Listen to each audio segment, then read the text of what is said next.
Hello everyone, welcome back to Rank Talks Bowl for yet another watch along. It's been a while since we've done a watch along here in the channel since the Club World Cup, I believe, actually, which is kind of crazy to think about. But we're here because it's a very special game. It may not be a very important game for Argentina precisely, but it's a very important game because of one player and someone who is more than a player to everyone here.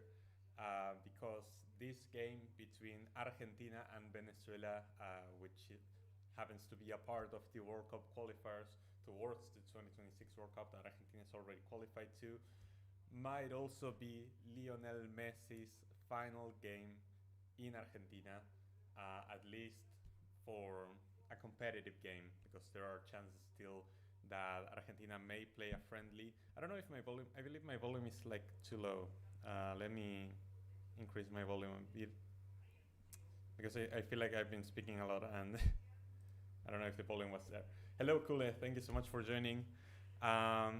Yes, like you were saying, the last home game for the GOAT.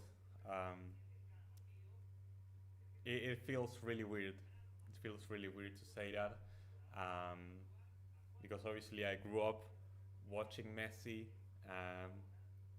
He's been a hero to me. He's been a hero from the very beginning, even before we won the Copa America, back-to-back Copa Americas and the World Cup. He's been my hero, and yeah, it's been 20 years watching him play football, and to think that sooner than later that's gonna come to an end feels really hard to come to terms with. And now that this situation has arrived where this is the final game at home for Argentina in these World Cup qualifiers, and yeah, there won't be any more competitive games until the World Cup, and obviously that will happen outside of Argentina. And even if there is time for more games to be played in Argentina, they're going to be friendlies before the World Cup, so it won't, it's going to be a proper send-off, but it's not going to feel as special as this. So yeah, Argentina is saying goodbye to Messi, and obviously wishing him best of luck for the World Cup that is to come. Yeah, and well, we got we got that reward in the end. We waited so long. We suffered through so much to watch Messi finally win something with the national team, and it finally came true, which still is, and I think will be forever the happiest day of my life as a football fan. So yeah, something that I'll always be thankful for, having lived for. Hello to Neon as well. Thank you so much for joining. Welcome to the stream. And yeah, man, we are gonna jump into this one because there's besides everything that's happening around Messi, there is a game of football that needs to be played, and for Venezuela this is a very important one because Venezuela are looking to qualify to their first ever World Cup this cycle, or we're not right now. Most likely, if things go their way, they'll end up in the intercontinental playoffs, but for now they have to get as many points as possible if they want to make it there. And yeah, they have Bolivia right behind them, only 1 point behind, and so Venezuela are looking to come spoil the party and to secure that intercontinental playoff spots. Remember that Venezuela is the only CONMEBOL team that has not qualified to a World Cup, so it would be massive for them to get anything out of this game. Opinion on Flamengo 8, Victoria nil. Honestly, obviously I didn't watch the game, but I believe that Flamengo is currently the best team in the continent. They will be going up against Estudiantes in the Copa Libertadores quarterfinals, an Argentinian team. And I think that's going to be a very interesting tie. I do believe that Flamengo are entering that game as the favorites, and I think that they are the favorites to win the Copa Libertadores as well. So the result, while it's really impressive that they managed such a hefty win over Vitoria. I don't think it's that surprising, honestly. Let me quickly go over to the lineups so that we can talk about them for a bit. Okay, so that's neither the lineups or my camera. So there's the lineups and there's my camera. There's me. So let's see. Over here we have both the lineups. For Argentina, Emiliano Martinez in goal. Emi Martinez, who's been like the protagonist of a crazy transfer saga this summer, where he said goodbye to the Aston Villa fans. Apparently he didn't want to move out. Like, it's weird what Aston Villa has done, because they've said that Dibu didn't want to move out, but that the club was listening to offers for him, and so he said goodbye. And there were apparently a lot of clubs that were interested. Apparently Manchester United made a late push for him or something, but they ended up going for another goalkeeper, and so Emi Martinez is gonna stay at Aston Villa. But it feels like, in my opinion, Dibu was also trying to leave and make a bigger move, but he didn't receive any offer, and so the whole situation became really awkward. And it's really awkward now because it seemed like Emery was ready to move past him and already wanted to start other goalkeepers. He didn't want to comment on the situation, but now Emi Martinez is forced to stay at Aston Villa, and we don't know how much playing time he's gonna get. Depends on how the mood is. Yeah, it's a total mess. The whole situation is a mess. I think that both Emi and Aston Villa, they are both at fault for what happened. And yeah, they are now in this awkward situation. Well, do you start him because he's clearly your best goalkeeper, or you don't start him because he wanted to leave the club and didn't end up leaving? Weird situation right there. Back four with Nahuel Molina, who is, is always going to be the starting right back, but I think that there's been a lot of talk about how suspect he is, and that he's currently lacking in form in performances for club and country, and so we need to see a better Nahuel Molina this game for him to really secure a spot in that right back position, because there are other players that could potentially fill in that role, but it's clearly the weakest position in the entire 11. The back line with Cristian Romero and Nicolas Otamendi, I don't think it was never in doubt. Obviously with Lisandro Martinez still not being fully fit, not really an option right there. There are other players that are called up, like Foyth, like Valerdi. Medina ended up not being called up because of an injury. So like there weren't really that many options to go here. So this is pretty much expected. Nicolas Tagliafico at left back. I believe, obviously I love Tagliafico. I think he's one of the best left backs in the world. He's really underrated what he's done for Argentina. There were talks that he was carrying a knock, and so that Marcos Acuna would be the one starting, but apparently that didn't happen, and now Tagliafico is going to end up playing.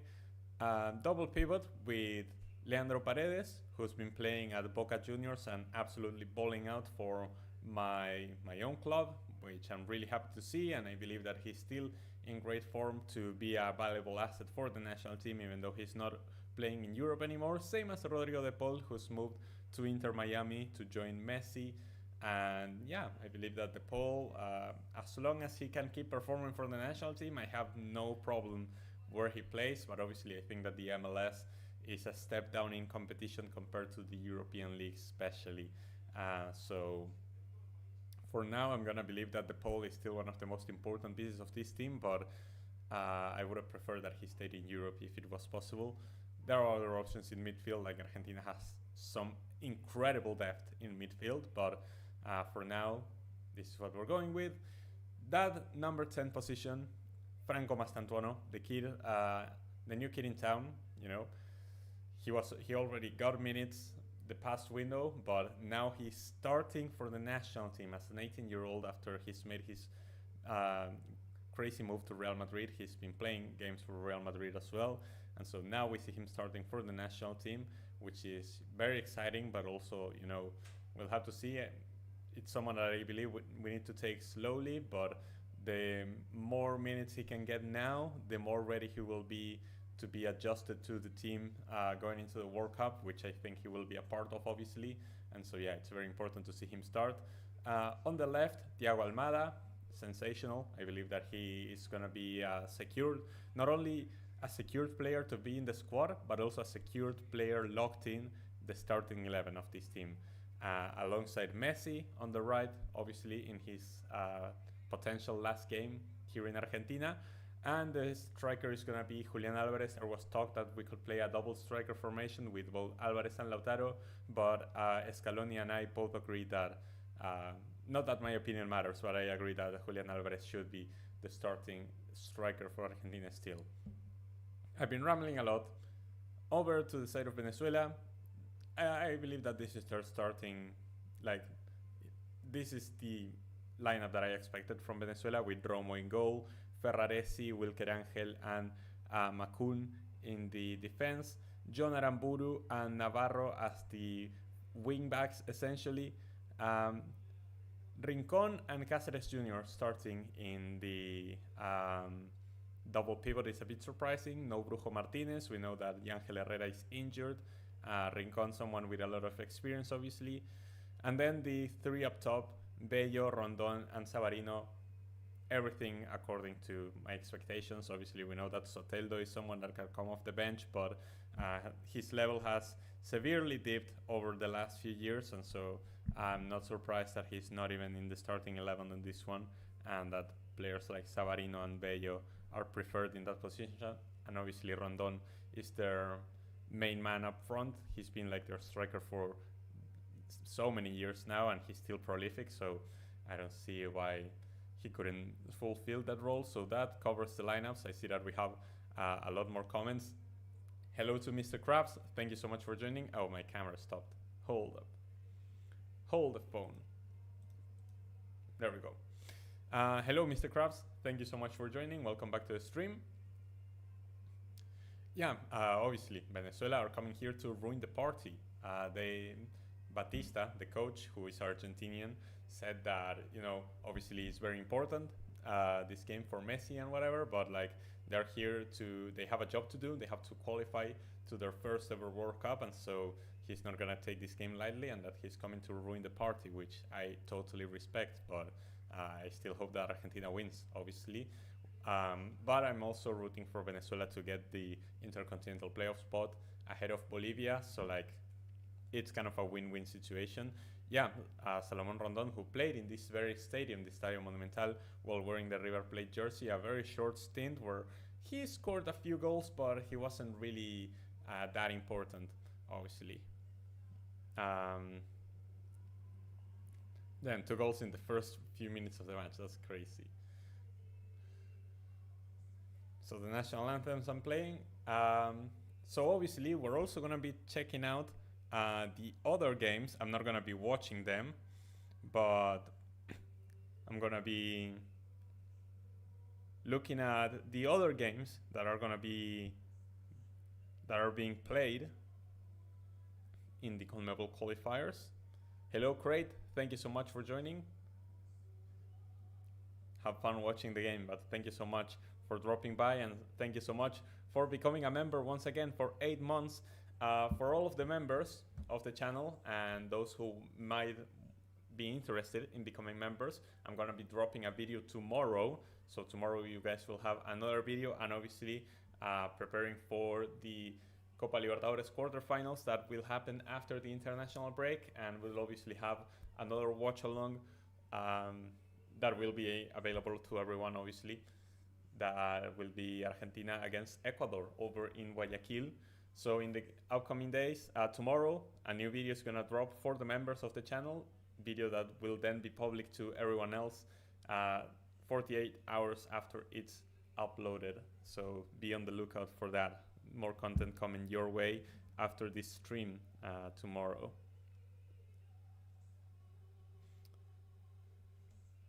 So the other games that we're going to pay attention to, Uruguay against Peru has already started, and at the same time we're going to be checking on Paraguay against Ecuador, which is pretty much Paraguay with a point at home would secure a spot in the World Cup. Uruguay with a point against Peru would also secure a spot in the World Cup. And then there's also Colombia against Bolivia. Colombia, who is just above Venezuela in currently qualifying directly to the World Cup. If Colombia wins they'll qualify to the World Cup as well. And if Bolivia gets any result, that will obviously be huge for their chances to make it into the intercontinental playoffs. Let me know if the volume is fine, by the way, because I've been messing around with the volume, and I think that it should be better now, but like I'm not really sure, so I will need you guys' input for that.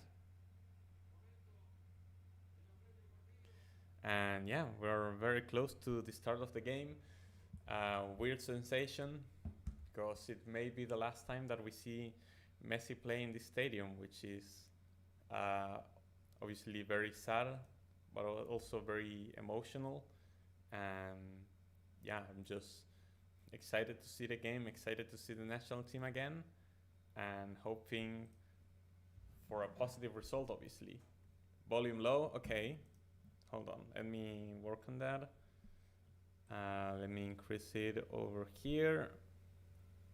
I pushed it up like a decent bit, but just like let me know how it sounds. Yeah, there was qualifiers in Europe as well. Germany lost to Slovenia, which is crazy. I'm gonna take a look at the table afterwards, because this obviously hinders Germany's chances to qualify to the World Cup directly, which it'd be shocking if Germany somehow didn't qualify. Obviously, the rule, no spoilers in chat.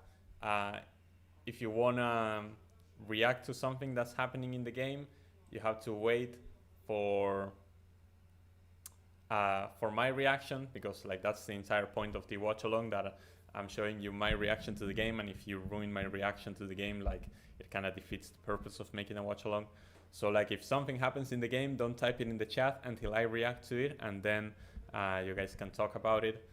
Just a reminder to not spoil the game in the chat while it happens. It will be starting very soon. I do believe I'm quite behind.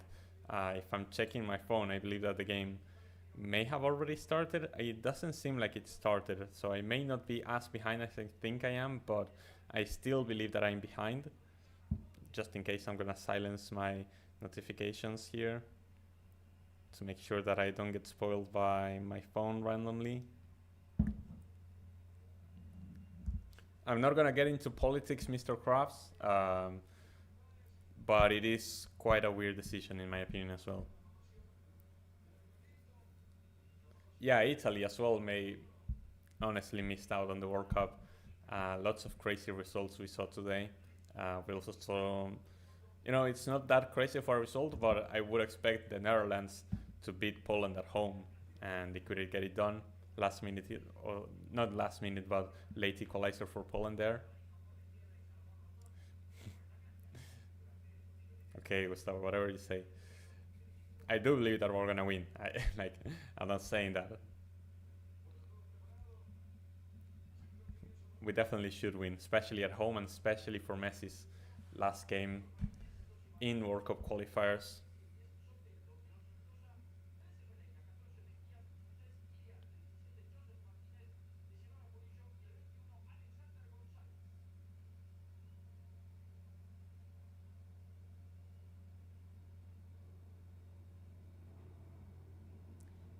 So we're very close to the start of the game already.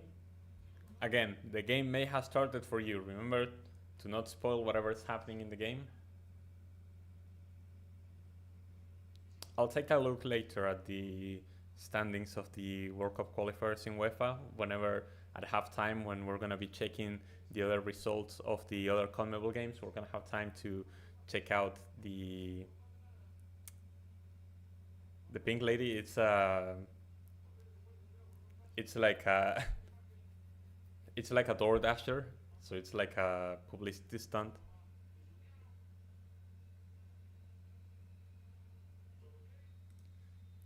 And we're underway here at the Estadio Monumental. Argentina playing against Venezuela, match day 17, and there's already a chance for Venezuela. That was very, very dangerous. Like, from the kickoff, they played it long over or back line for Savarino, and Savarino was able to control the ball inside the box. He was rushed by every Argentinian defender to dispossess him, and so we escaped danger. But Venezuela already showing their intentions by playing long into our exposed back line, but we managed to deactivate that. So we're here, match day 17 of the World Cup qualifiers. Argentina obviously qualified a long time ago for the World Cup that will take place in the United States, in Mexico, and in Canada next year. Less than a year ago, only 8 months ago, I think. Not ago, 8 months from now. 30 seconds behind, okay.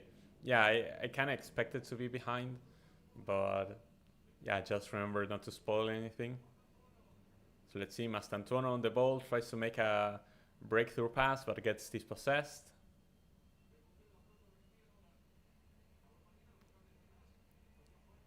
Great recovery from Molina. Yeah, hit the like button, subscribe to the channel if you're new. Thank you so much, Vladislav, for joining the stream as well. Thank you to everyone who's checking in, especially because I pretty much decided to make this stream last minute because I didn't know what was I gonna be up to. I was the whole afternoon busy with both schoolwork and editing this video that I'm gonna be uploading tomorrow. So I didn't know until very late if I was gonna be able to make this watch along, but in the end I got it here.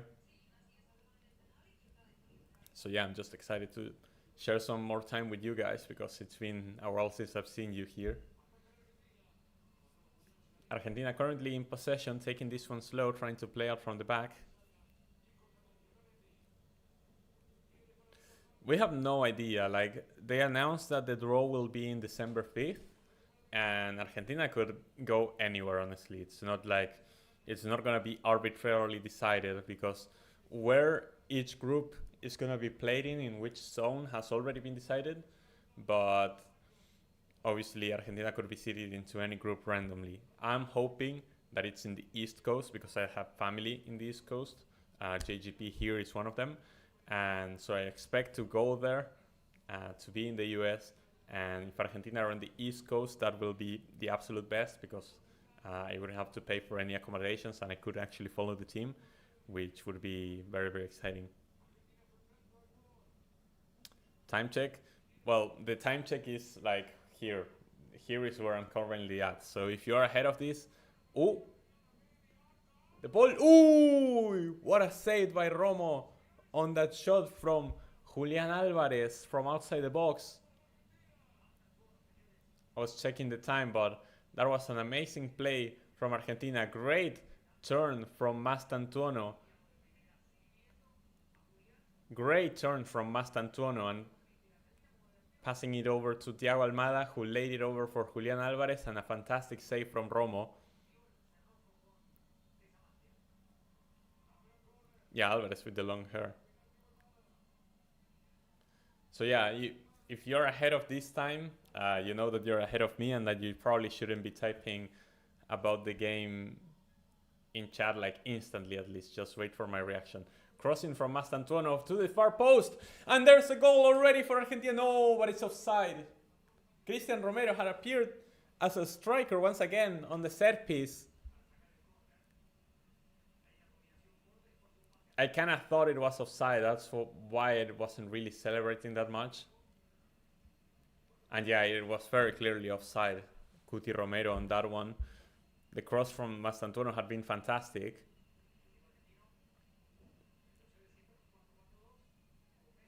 But yeah, Romero was always offside. Always appearing on the far post almost as a striker. Romero loves pushing forward and basically being a striker, but very clearly offside. So rightfully disallowed that goal.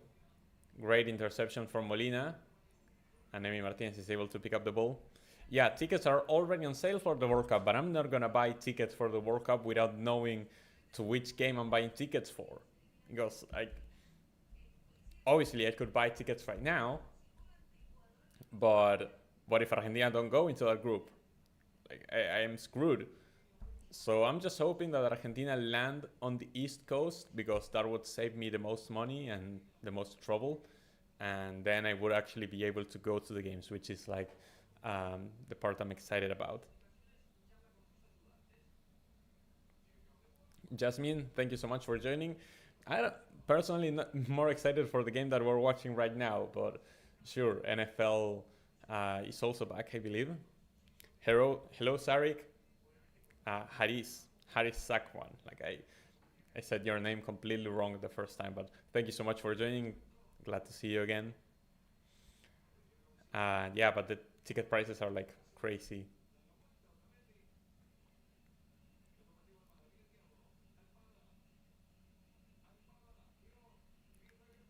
I didn't hear those fake news, Mr. Krabs. Like that's terrible. But a lot of things happened in that Seattle Inter Miami game that were disgraceful.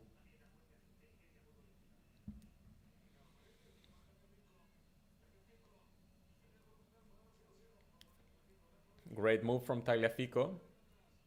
But let's see if we can actually push forward. Venezuela currently defending in a solid block 4-4-2. Sometimes a 5-3-2 as well.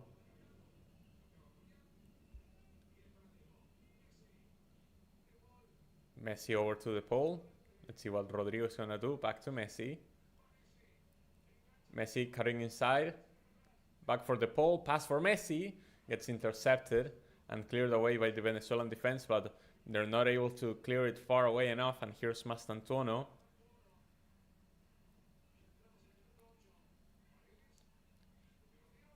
Yeah, the ticket prices are always expensive, but even more so in the US. It's crazy what they were doing for the Club World Cup as well and the Copa America. It makes no sense. Two screens, the Argentina game and the Cowboys games. Crazy. The Colombia game on the side. We'll update on the other CONMEBOL games at halftime, but if there's any news to those games, you can tell me in the chat as well.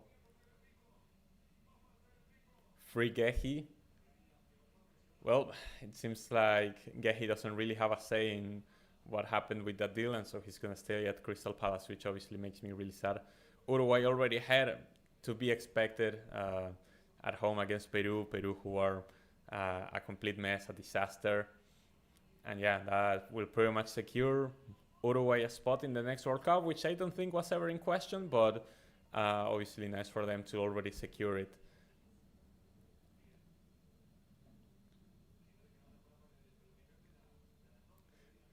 I don't think it's going to be $8,500. That's insane. Like that has to be hospitality tickets. There's no way that a real ticket, a normal one, is $8,500. And no, Argentina was not available because the draw hasn't happened, and it won't happen until December 5th. So until December 5th, we won't know which game is which when it comes to the tickets. I think that tickets will be from like $80 up to $400 depending on your location. For group stage, I believe that 80 will be like the baseline. If they feel like the tickets are not selling whatsoever, they may go down to like 60. But I'd be shocked if it was lower than $80 for a group stage game. I feel like they're gonna be higher. Yeah, that's what I was thinking. Like 8,500 is not a real number. That's 4 tickets and there are 4 hospitality. Like that makes more sense.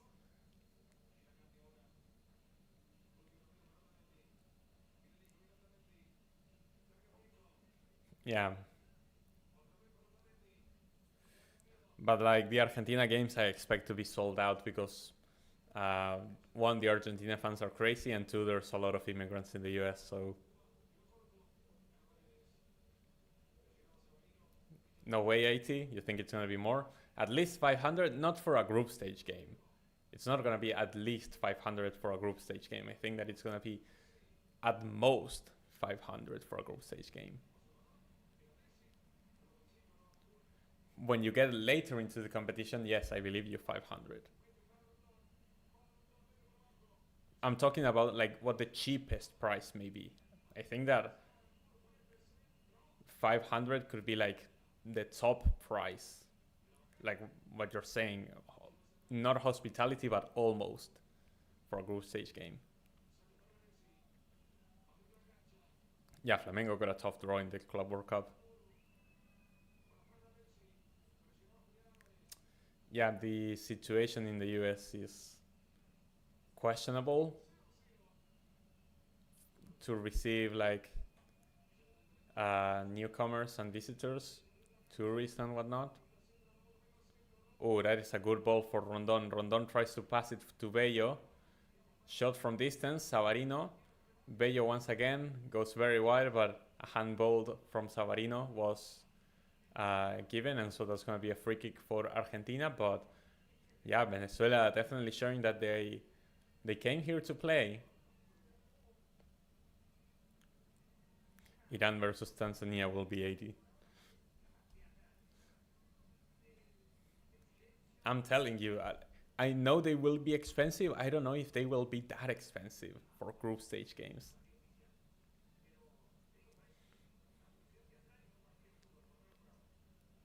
No expectations, no low expectations, low expectations. Like what do you mean, Mr. Krabs? It's looking bleak for the US. South Korea and Japan are very good friendlies. I think that those are two nations that can really test where you're at.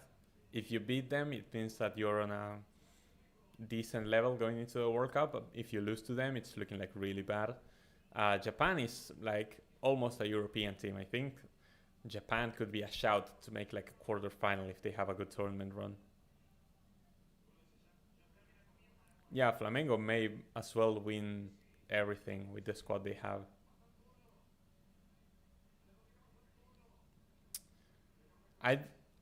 I'd be surprised if it's less than 80.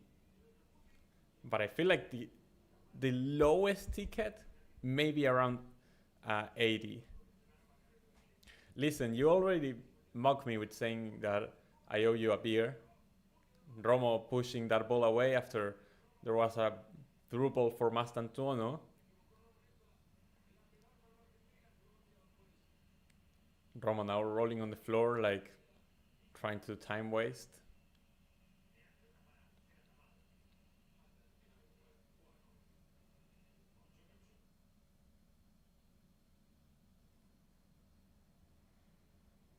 Let's see if Argentina can keep up the pressure now.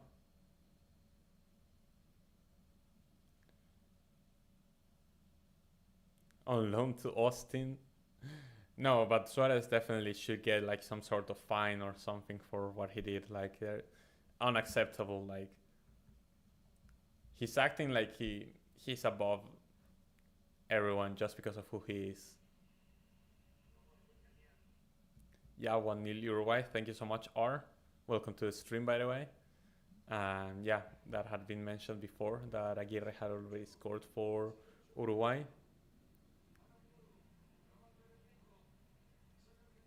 Yeah, the Brazilian league is going to be a close one, but I wouldn't be surprised if Flamengo won it somehow.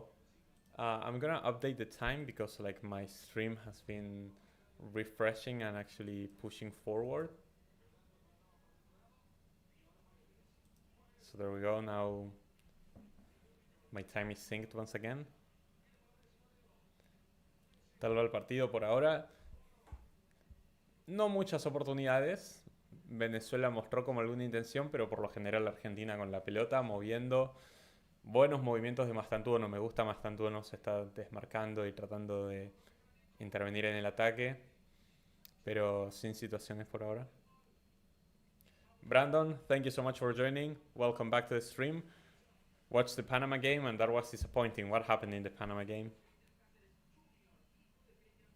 I wasn't really checking because I was busy editing a video that will come out tomorrow, so be on the lookout for that. Tomorrow for the members of the channel, and then 48 hours after that for everyone else to watch. It's a new history video, which I think will be very interesting to you guys. It's not that long, it's like 9 minutes, so it's something short, but an interesting story that I think you guys will like. 0-0 to Suriname, well that's bad. especially because people were super high on Panama, saying that they were one of the best CONCACAF nations behind maybe Mexico, the US, and Canada. But obviously Panama had beaten the US on multiple occasions, so like Panama were on the rise, and now they couldn't beat Suriname. Like that looks really, really bad, obviously. I'm not sure if by far. I think that Palmeiras and Flamengo are definitely close, but I think those two will be the favorites for the Copa Libertadores.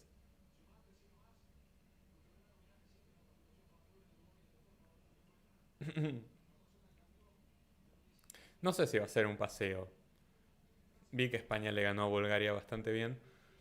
Em, Porque Venezuela se está jugando a clasificar a su primer mundial. Entonces están metiendo piernas fuertes, están defendiendo bien, tratan de meter la pelota larga entre nuestros centrales. Entonces Venezuela juega lo suyo. Por más que estemos de local y seamos el mejor equipo del mundo, va a estar difícil. Yeah, hopefully Venezuela can make the World Cup, I agree. But hopefully we win on Messi's last game as well. Argentina win the World Cup maybe? Well, I don't want to jinx it, but we have a decent chance, but it's going to be super, super difficult with all the talented teams that will be attending. Yeah, the final might as well be Palmeiras Flamengo. I think that's my expected lineup at least. Yeah, Emerson Royal joining Flamengo. Not really having an impact yet, but it's amazing the amount of signings they've had from Jorginho, Saul Niguez, like so many talented players that they've joined.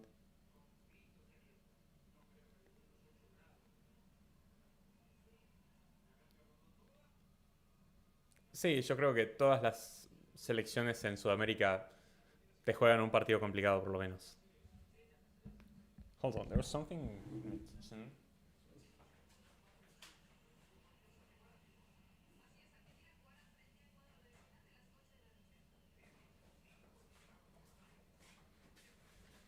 Alright, I'm back. Venezuela a un mundial ni ahí. Puede pasar, puede pasar. Están clasificando el repechaje con este resultado. Y falta la última fecha todavía. Pues puede pasar. ¿Por qué no? Que sueñen, mano, tengo fe.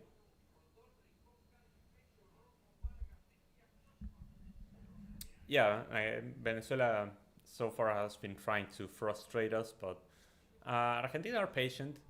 We we don't really rush with things, and we don't usually take the easy route of just crossing it into the box or whatever. We just play our game, possession based, pass it around until you found a space.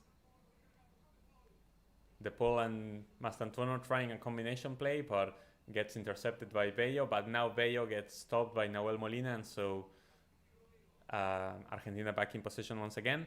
Adam, thank you so much for joining. Thank you so much to Albert as well.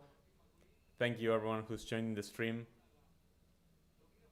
That's okay, Adam. Thank you so much for joining either way. That's a long pass for Almada. Gets cleared away by Romo once again, and that's going to be a throw-in for Argentina. Romo always stepping out of his line, trying to keep Argentina at bay, but those long passes over the Venezuelan back line have been so dangerous so far.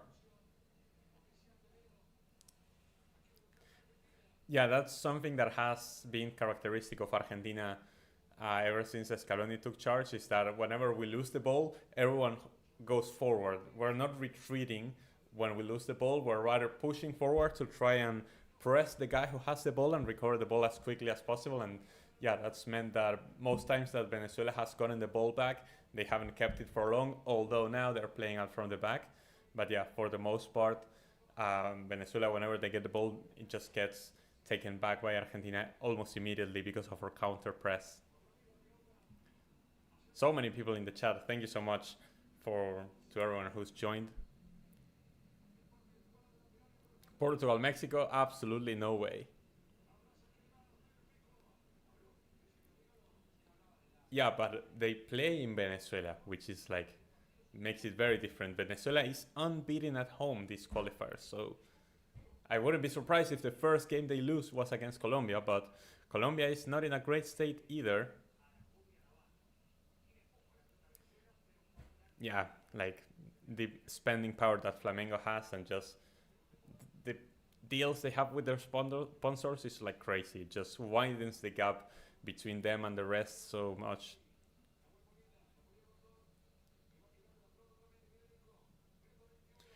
Sí, Ángel Herrera me parece un buen jugador. Lo que pasa con Venezuela es que se lesiona siempre que toca una ventana internacional. No está en este partido porque se lesionó y no estuvo en la convocatoria, pero Ángel Herrera sí, uno de los jugadores más importantes de Venezuela y en su momento cuando a Girona le iba bien, jugaba mucho. Así que puede ser importante para la Real Sociedad, obviamente. Yeah, aggressive with the counter press, as I was explaining.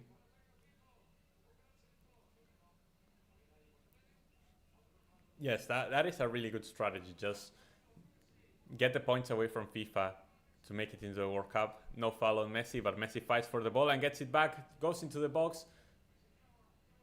Still Messi. Tagliafico with the shot gets blocked by Romo. Another save by the Venezuelan goalkeeper as Argentina get another shot on target, and now we're really putting up the pressure. We play the throw-in quickly and we're really going for it. We saw another moment by Messi trying to dribble past players. It was a bit sloppy, but he managed to get himself inside the box and create that danger that ended in that shot from Tagliafico. What are your thoughts on Liverpool finally getting Isak? It's obviously a massive upgrade to our attack, but I think that the Gehi signing should have been our priority because the defense is currently what's suspect. But our attack is now lethal. If we get Salah to be clinical once again, and you have Isak and Ekitike and Florian Wirtz as that number 10, that attack is absolutely impossible. It's unplayable to the Premier League.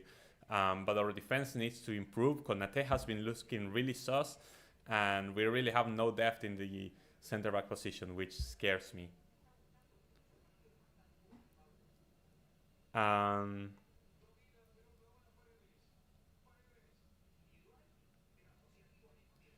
Yeah, we won 3 games in a row now. You actually have a vlog in my channel about me going to a Boca game against Banfield in La Bombonera, my first ever time in La Bombonera.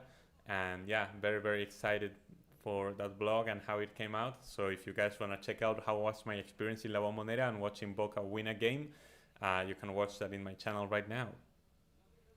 Yes, what's expected is that this is Messi's last game at home with the national team, and definitely the last World Cup qualifier game, because there's still a chance that we play a friendly at home before the World Cup, but it's not guaranteed. That's a good ball. Oh, that was a bad move from Savarino, because I believe that was Aramburu who was coming in behind to try and pick up that cross for Venezuela, but Savarino ended up jumping and heading it away, and yeah, that's a wasted chance for Venezuela right there. Hit the like button, everyone. I'm like catching up with the comments because I'm busy watching the game and you guys are flooding me with messages. Thank you so much to everyone who's watching and interacting. I appreciate all the messages a lot, which is why I'm trying to read them. We know how much the Simpsons have predicted, but I can see Portugal in a World Cup final. Mexico, absolutely no chance. Yeah, still a draw between Colombia and Bolivia. Colombia better win that game. If they don't beat Bolivia at home, like, that's a disgrace. That's a sackable offense. With a Chicharito brace, then I can see it. Chicharito comes back from retirement and takes the starting position over Santi Jimenez. That makes sense. Yeah. Yeah, that sponsor with Flamengo was worth 3 times more than the sponsor that River had with the same brand, which is crazy. Insane influx of money for Flamengo. That deal was crazy. Almada for Messi, that was a bad pass from Thiago Almada. Let's see the ball with the pass for Julian Alvarez, gets intercepted by the defense. Julian tries to jump ahead of Romo, but that's going to be a foul, and so that's a free kick for Venezuela. But again, another great combination play on the side of Argentina. Ekitike on the side. Ekitike can play as a winger, and Isak can be your striker. And Ekitike is way more of a prolific goal scorer than Gakpo. At least he's shown that recently. Yeah, I believe that Flamengo are the favorites for the Copa Libertadores.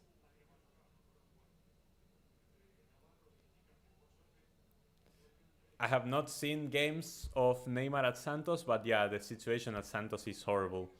It looks like they could be in for another relegation. That's a great save from Romo. Shot from outside the box by Messi. And Romo saves it, denying Messi his goal in the Monumental. Another cross by Mastantuono goes out, and so that's going to be a free kick for Venezuela. But Argentina has really been putting up the pressure. I really like what I've seen from Argentina so far. Will they still do the Finalissima? Yes. Apparently it's going to be in March next year. The Finalissima between Argentina and Spain. Between the Copa America and the Euro winners. Great shot from Messi from outside the box. Quick turn. And an even better save from Romo.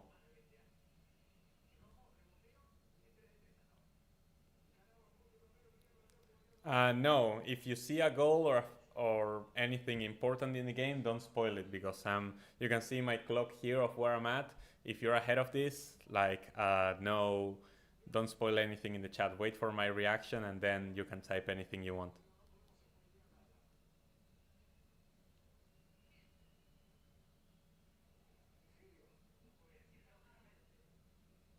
Yes, it was my first time in La Bombonera, so you can watch that now in the channel Vladislav if you haven't. It's like a FIFA player with negative stamina. That's crazy. Robert, thank you so much for joining. What do you think about Miguel Angel Russo? He's a legendary coach. I respect him a lot, and I love him for everything he's done for Boca and for coming back in this difficult situation that the club is going through. But I do believe that for his health and his well-being, I think that he shouldn't be the coach. I love him as a coach, and I think that he's an amazing coach, but he cannot be the coach if he's not in physical condition to actually carry out the job. And we know that the Boca job is very demanding, both physically and mentally, so I think that at some point we're going to have to find a replacement, sadly.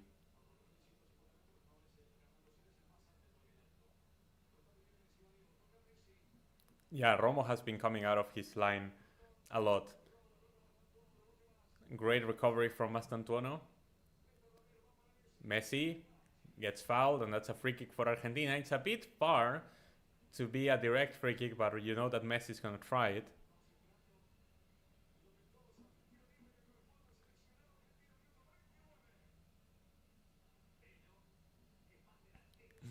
Vamos a tener acá el enfrentamiento entre R y yo en la finalísima cuando hagamos ese stream. ¿Cuándo crees que la Libertadores la ganará un equipo que no sea brasileño? Va a faltar, porque no le tengo fe a ninguno de los argentinos en esta copa. River creo que va a perder con Palmeiras, Estudiantes creo que va a perder con Flamengo. Uno de Vélez y Racing va a pasar a semis porque se enfrentan entre ellos. Lo veo más sólido a Vélez hoy, pero no creo que Vélez tenga para ganar la Libertadores por más que esté cerca. So this is a direct free kick for Argentina, and you know that Messi is gonna go for goal from here. The wall was closer than it should be. Yeah, the Argentina players are asking for some distance because the wall is way too close to Messi on that one. Goal for Colombia, James Rodriguez. Amazing for Colombia, much needed. And much needed for James on a personal level as well. The wall is way too close. The wall shouldn't be that close. Let's see. Lionel Messi with the free kick hits the wall. Hits the wall because it was too close. I'm telling you that the wall was too close. Bro, we can't understand Spanish. I'm sorry. But I speak to Ari in Spanish because he's from Spain, and that's what he types in chat. So sorry to everyone for sometimes putting in some input in Spanish. Obviously, the stream is mainly in English.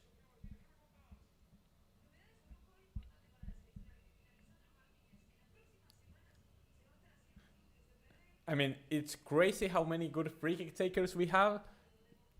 Julian Alvarez has taken free kicks and has scored some for Atleti. Um, Almada has taken amazing free kicks. Di Maria is not anymore in the national team, but he's an amazing free kick taker. Paredes takes free kicks. So, like, lots of amazing free kick takers in Argentina. But when you have Messi, you shouldn't switch it up. Like, Messi, that's what he's known for. So, like, you should never switch it up if you have Messi.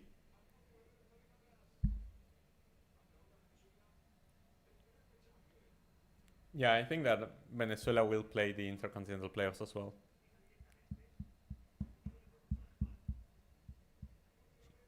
Really, a player who plays in the South Korean league, that's crazy.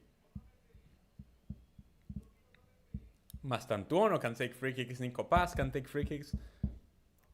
Amazing free kick takers all around, but you have Messi, you have the best free kick taker in the world. For the right footer, there's an argument there. There you have an argument that we can trick someone into thinking that Messi is going to take the free kick and then someone takes it with his right. That I can understand.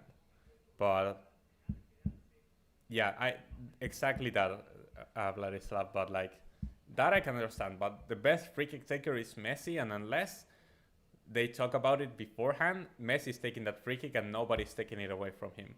Mastantuono gets fouled. I really liked what I've seen from Mastantuono. I want to see Nico Paz play as well, but Mastantuono has looked great so far. That's a foul on Bello, and I think that's going to be a yellow for Paredes. No yellow for Paredes. He escaped from that one because I thought that was going to be a yellow. I really liked what I've seen from Mastantuono so far, even though he got dispossessed a few times.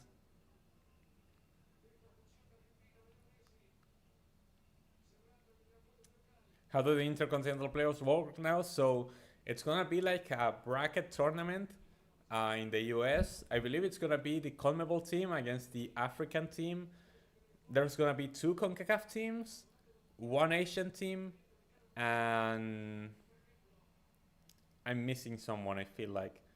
1 CONMEBOL, 1 Africa, 1 CONCACAF, no, 2 CONCACAF, 1 Asia, and I'm missing someone. Because I don't know, UEFA has an intercontinental playoff spots? Yes, I think UEFA has one. And so those 6 are going to play in a playoff, and then 3 of them are going to qualify to the World Cup, if I'm not mistaken. Hello, Mats. Thank you so much for joining. Welcome back. Ronaldinho is a better free kick taker than Messi, but Ronaldinho doesn't play anymore. I even disagree with that opinion, but Ronaldinho doesn't even play anymore.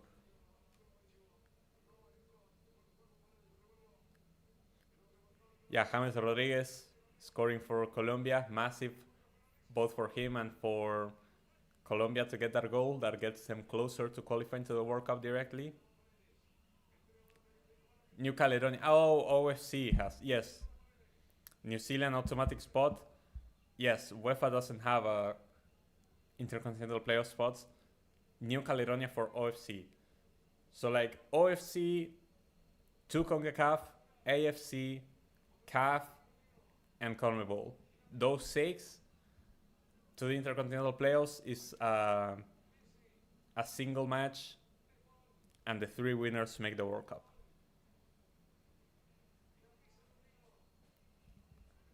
Yeah, Pulisic, second free kick taker.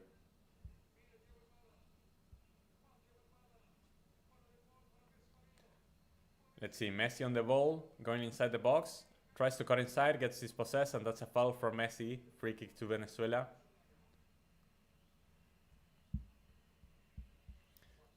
A bit over 10 minutes to go here in this first half.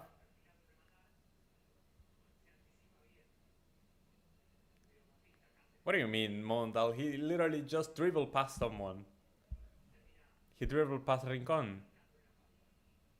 He then committed a foul, yeah, but Messi doesn't have the speed, but the dribbling ability is still there. No, he didn't dive. That was a foul.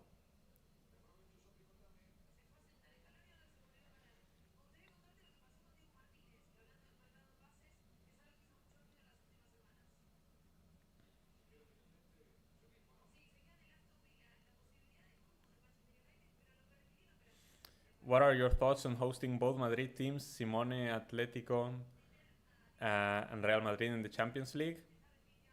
Well, they're gonna be tight matches, but I think that playing in Anfield, Liverpool should be the favorite. Exactly what Vladislav has said. Venezuela have shown some intentions, but for the most part, Argentina are dominant in possession. Whenever we lose the ball, we counter press and we recover the ball quickly. We've been creating chances.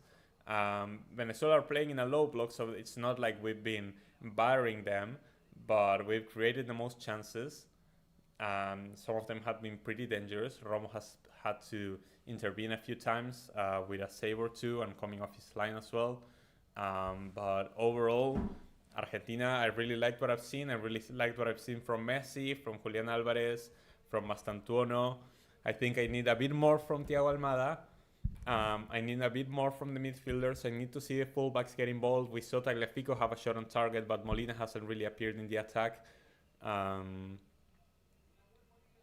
so far, a pretty good game from Argentina. It's just that we're missing that goal.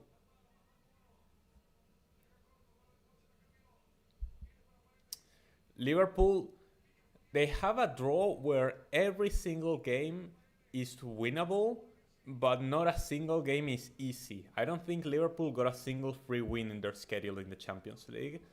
But it's entirely possible that Liverpool win most of those games because I think that we are favored in most of them, but not a single one is a free win, which I'm fine with. We didn't get Real Madrid away or something that would have been much more difficult. For the most part, I think that we got a decent draw. Inter away, it's tricky, but Inter are not in the best form.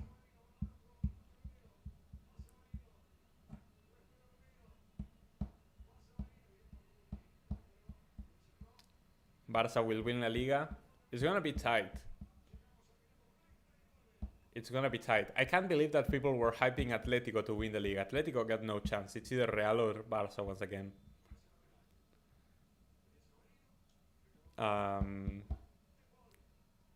But yeah, Liverpool could definitely beat Real Madrid at Anfield. Well, we did it last season, so it could very well happen again. Argentina on the break.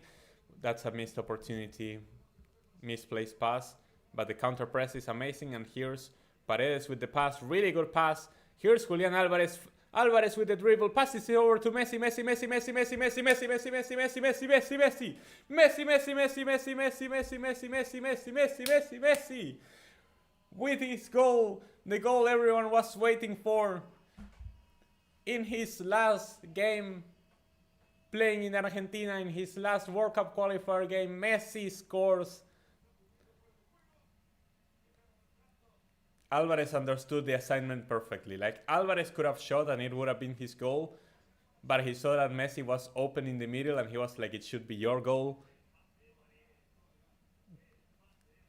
Julian Alvarez is definitely onside. Amazing pass from Leandro Paredes. People were doubting Paredes starting this game. I'm telling you, I don't care that he plays for Boca Juniors. I don't care how bad the Argentinian league is. Paredes is still quality, and people didn't want to listen to me. Paredes is still quality, and that pass for Julian Alvarez right there shows it. Then great from Julian Alvarez to cut inside, dribble past a player, leave him on the floor, and then slide it over to Messi in the middle. Messi takes his time to control, and the finish from Messi is disgusting because he had 3 different players closing in on him and the goalkeeper already on the floor, but trying to make that desperate save. And the chip from Messi is superb to beat Romo and scored the first goal for Argentina in this game. Incredible, incredible for Messi. That's the goal that everyone wanted to see Messi score. That's what the fans paid those tickets for, to see Messi score in his final qualifier game for Argentina. Incredible, incredible from everyone, from Paredes, from Julian, and from Messi, obviously.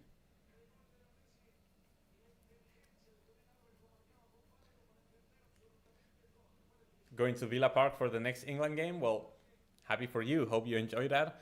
Yeah, I mean, I don't know if Emi Martinez is going to be playing anymore. Like, we know that he's staying at Aston Villa, but we'll have to see if they keep him in the freezer until the next transfer window, or if he's gonna keep playing for them. But yeah, the whole situation was a fiasco from both sides. I think that both Emi Martinez and Aston Villa were at fault for what happened with his transfer. The whole situation was a mess. Leverkusen is an embarrassment right now. Yeah, the whole Ten Hag situation was crazy, but I have to root for Leverkusen because of their midfield. They now have Eki Fernandez, one of my favorite players who came through from the Boca Academy, Ezequiel Palacios, and Claudio Echeverri. So like, I have to root for Leverkusen now, no matter how awful they may be in the Bundesliga. Simeone ball, yeah. How can you trust Atleti? Betis, yeah, you're right. They have the go-to knee. So you're right. Amazing, amazing. Oh, I agree. Paredes is definitely underrated. And they were saying that he shouldn't be selected because he's now playing at Boca Juniors. I'm telling you, he's class. I don't care where he plays. Same with the Pole. If they play to this level, I don't care where they're coming from. And here's the Pole once again. Thiago Almada trying to dribble past. Almada with the shot goes just wide. Decent attempt from Thiago Almada. That's going to be a goal kick for Venezuela. But Argentina is still pushing forward, trying to get a second goal. We're not content with just one. Yeah, Laporte was good in the Euros for Spain, like you were saying, when he played for Saudi. Now Laporte is back. No, Lenormand is the one who's back at Athletic. But yeah, Laporte in Saudi, Paredes in the Argentinian League, De Paul in the MLS, Messi in the MLS. It doesn't matter. If they ball out, Thiago Almada won a World Cup playing in the MLS. If they are ballers, it doesn't matter. If they are great players, it doesn't matter. Paredes is a fantastic player and is still in great form. He's only 31. So like, he's still in peak form and he can make those passes and provide that stability in the midfield, those recoveries, and then make those passes like the one he made for Julian Alvarez to create that chance. Then Paredes should definitely still be part of the national team and potentially be starting. And that's because McAllister is not here and Enzo Fernandez is not here. That's how great our depth is. That's how amazing our midfield is.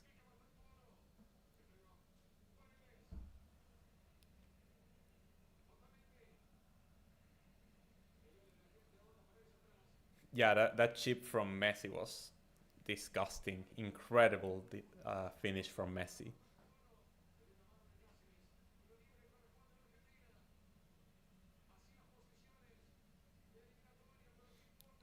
I mean, I don't think that was the worst attempt from Almada's perspective.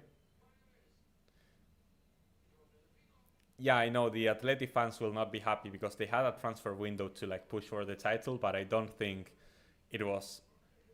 I don't think they're on the level of Barca and Real Madrid, and I think that their coach is a loser. I think that Simeone settles for mediocrity, and I'm not okay with that. So I'm not surprised that Atleti are doing like this. I don't rate Simeone at all. Yeah, the only question mark for Argentina is going to be the defense. Like, if Lisandro is not going to be fit, oh, that's a great recovery from Mastantuono. Let's see if he can find Julian Alvarez in the middle. Mastantuono stops, tries to dribble past someone and gets dispossessed. A bit slow from Mastantuono, but it had been a great recovery to start it off. But in the end, that dangerous opportunity did not come to anything. Look at that. Like Paredes with their recovery and then the fantastic pass for Julian Alvarez right there for that goal was fantastic.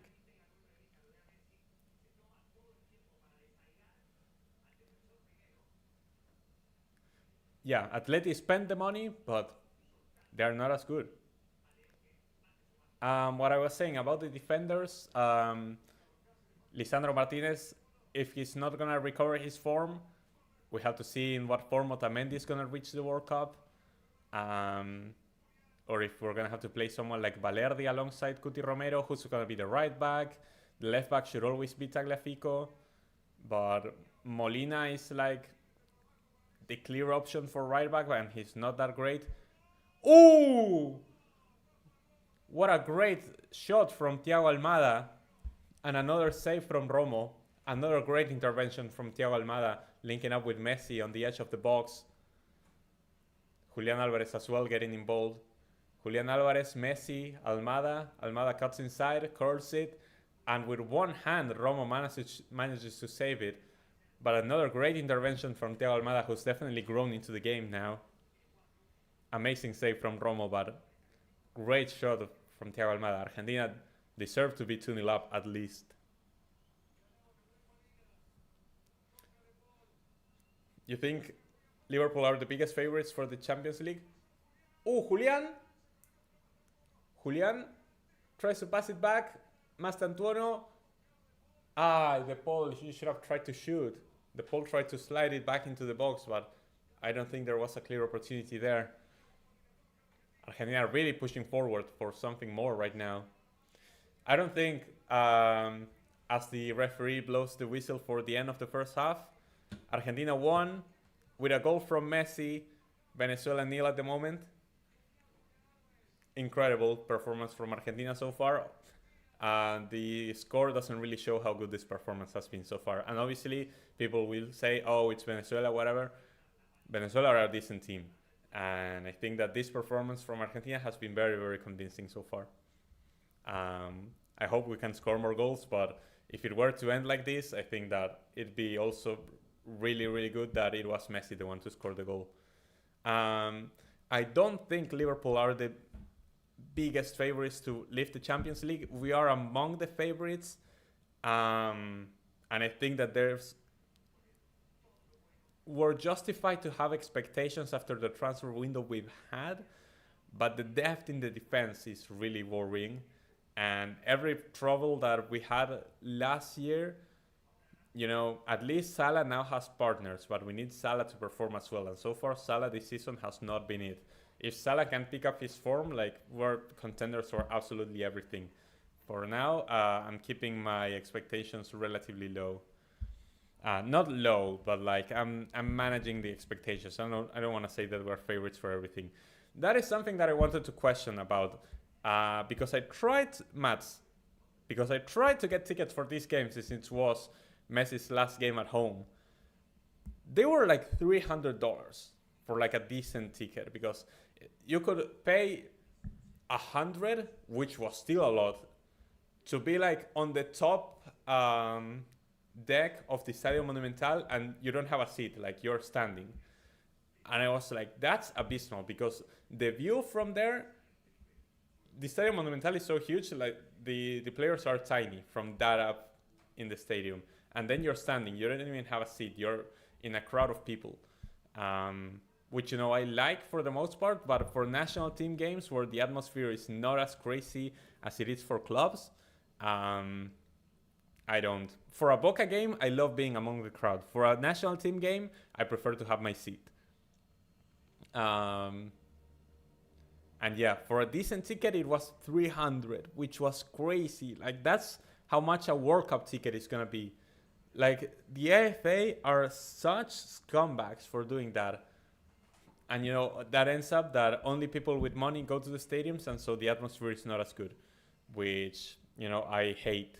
I hate with passion that they try to milk the success of the national team and Messi's farewell for money, but that's how the AFA goes. And then you don't know what's being done with that money, which is even more frustrating. Been Simeone out for years.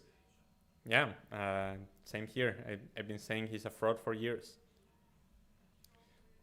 You know what makes me mad? That he's a chronic loser, and he's fine with being a loser as long as he competes, because he says, oh, we didn't beat Real Madrid, we didn't beat Barcelona, but we were close, we were almost there, so that's fine, that's something we can be proud of. No, bro, like, if you spend as much or close to what Barcelona and Real Madrid have spent over the last few years, you've had your squad you wanted for over 10 years, this is your team, like, this team is exactly the way you want it to be, and you could only squeeze 2 league titles. Come on, man. Are you worried about Nico Williams cooking Molina in the Finalissima? That is something to worry about, definitely. The wingers for Spain are going to be super scary in that Finalissima. Yeah, Simeone will always push the team back.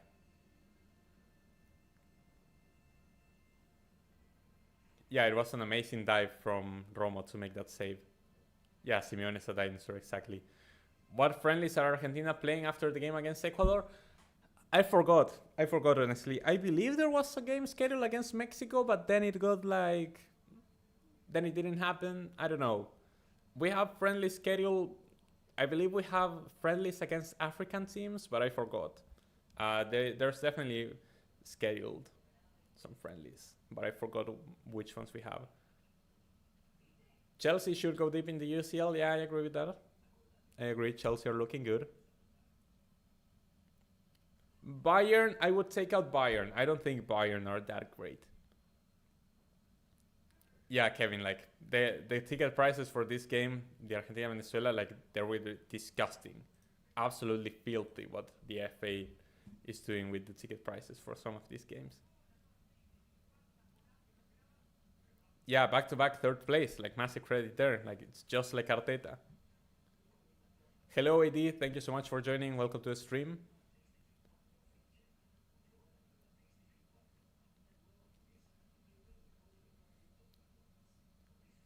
Yeah, but Wenger did great for Arsenal with obviously he had the invincible season, but then he did great keeping Arsenal in the Champions League spots whenever he was given like no backing. Like Man City and Man United were spending and Chelsea were spending so much more than Arsenal, and Wenger was still competing and putting Arsenal in the conversation, which is what make Wenger great. Now Arsenal are spending, and with Arteta they're still not getting results. How much of Simeone is in Arteta? I think Arteta is a better coach than Simeone. I actually rate Arteta in his tactics, but I don't agree with his philosophy entirely and his mentality for the most part. The mentality is the worst part for Arteta and his lineup choices at some points. But I think Arteta is a good coach, actually. His son, okay, which one? Giuliano is the only good of the Simeones right now. Giovanni is finished and Gianluca is not even a footballer anymore. Okay, let me go get my dinner and I'll be back.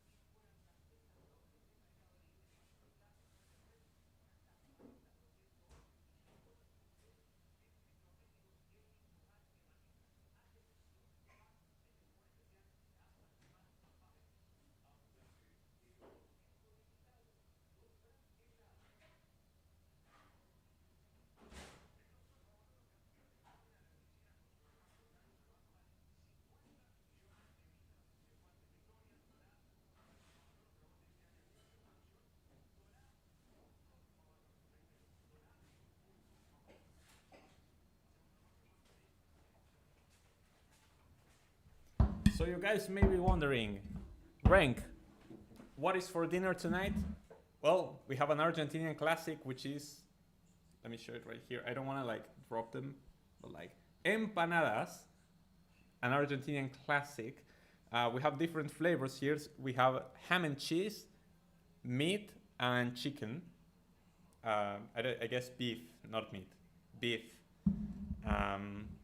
So yeah, some of my favorites. Do I have? Yeah, I have paper towels.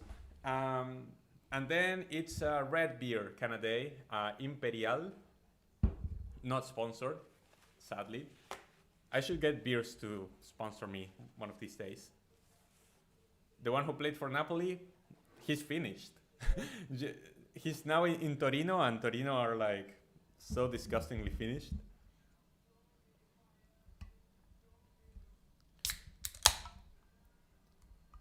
Yeah, I think that Arteta really needs to step up his game and he needs to win a trophy this season or his whole project has been a failure at Arsenal. He needs to deliver a trophy for Arsenal this season. He finally got his striker in Gyökeres and I think it's very promising, but Arteta needs to deliver in some kind of shape or form.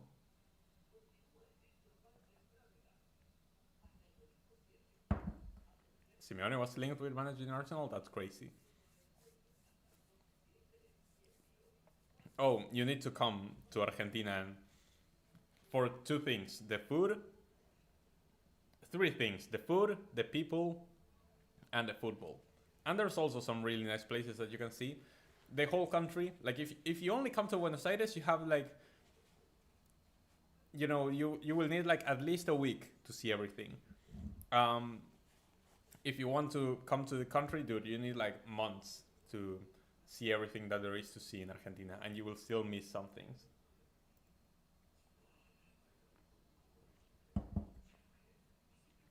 It's like a pastry, yeah. Let's see it.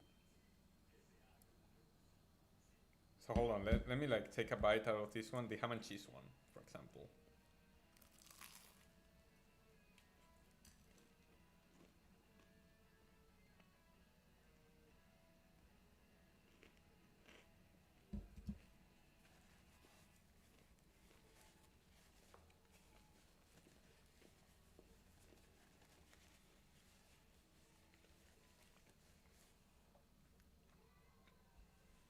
Yeah, Iguazu Falls, Mats.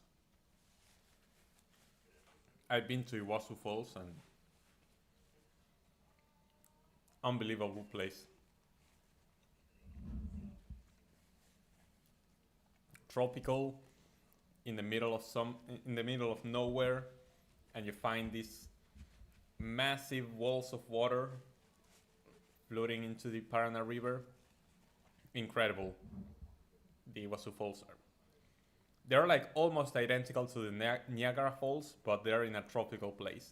Hello SSV, thank you so much for joining. Welcome to the stream.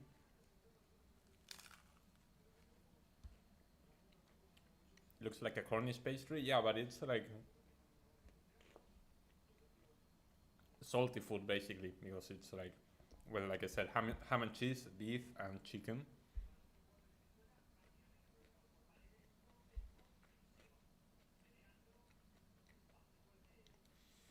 Dude,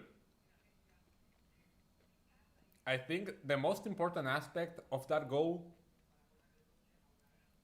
is the pass from Paredes, because it activates the play, it puts Julian Alvarez in a goal scoring position, and obviously the delivery then for Messi from Julian Alvarez is like a perfect assist.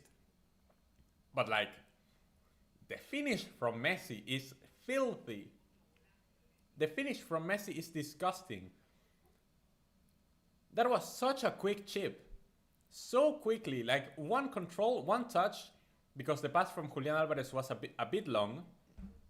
One simple touch, and then the finish. So quickly, with the same feet. With the same foot, sorry. And chips it over the keeper and three players closing in on him. Yeah, one Venezuelan player slipped as well, but like... Oh, when Paredes recovered the ball, yeah. FSG and Liverpool are on crack. Well, we finally decided to have a strong transfer window. It was bound to happen at least some point.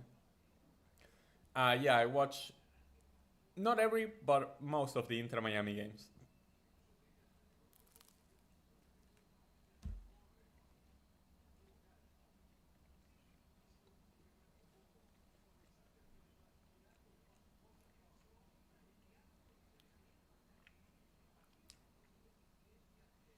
I don't think Messi's coming back to Barca. Hello, Pookie. Welcome back to the stream. Thank you so much for joining. So let me take a quick look at the other games.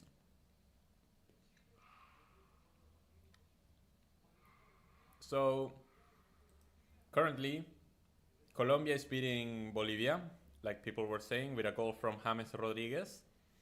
And that means that Colombia is qualifying to the World Cup. Same as Paraguay, who is drawing 0-0 with Ecuador. Same as Uruguay, who is beating Peru 1-0 with a goal from Aguirre. And it's only 6 minutes into Brazil and Chile, and Brazil is already winning. Goal by Casemiro, although I believe it's been disallowed. But Brazil had already scored. Casemiro had already scored for Brazil 5 minutes in against Chile, but I think it's been disallowed. I will try to update on that later.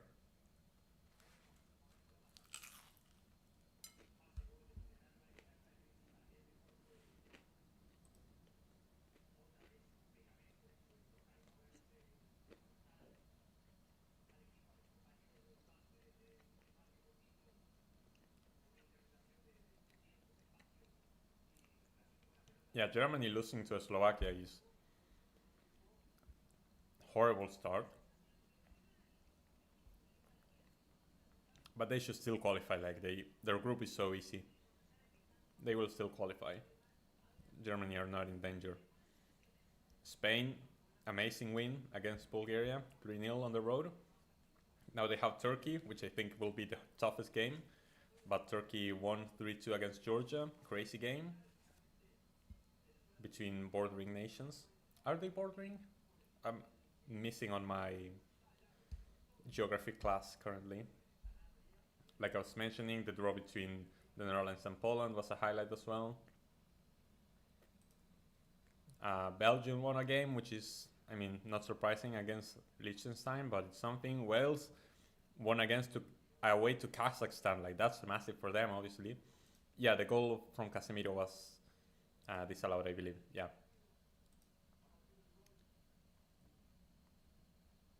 So yeah, offside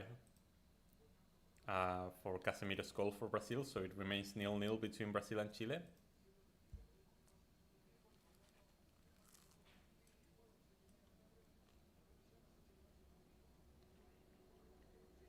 Not to jail, but he should get a penalty for that, obviously. He should take a fine, be suspended for a few games, because like that's unacceptable. Yeah, exactly this. Iwasu Falls and Victoria Falls. Okay. Yeah, I obviously haven't been to Victoria Falls, but I imagine it's also a wonderful place.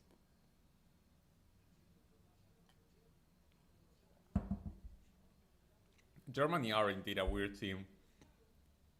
I cannot decide if they're gonna be World Cup contenders or if they're gonna completely flop.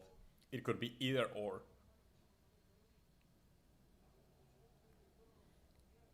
Seattle and Ghana linking up to hate Suarez. Yeah.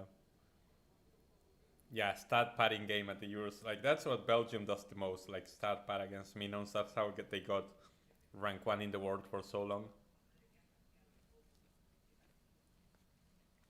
Tuesday night? What's up in Tuesday night, AD? Yeah, the whole thing in the Seattle-Miami game was disgusting.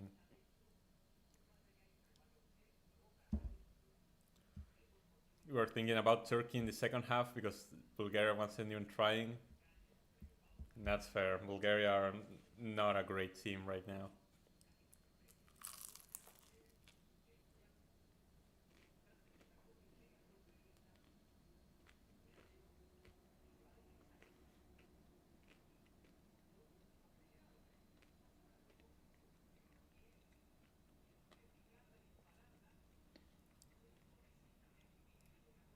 Albert already has his case against Suarez ready.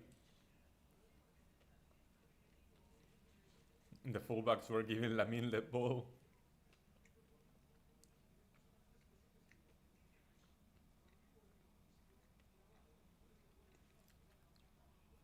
I mean, true, he probably shouldn't be experimenting that much that close to the World Cup, but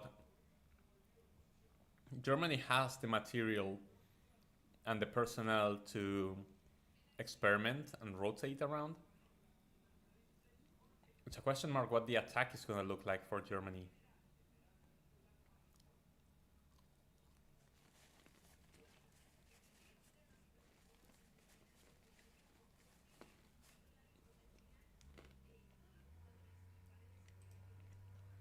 Alright, the second half is about to begin.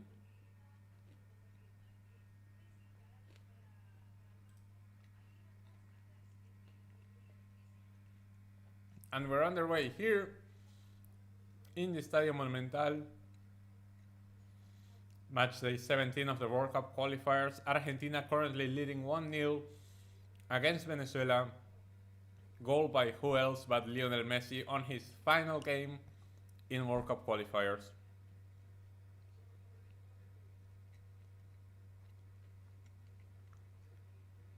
Let's see how Argentina can close this one out.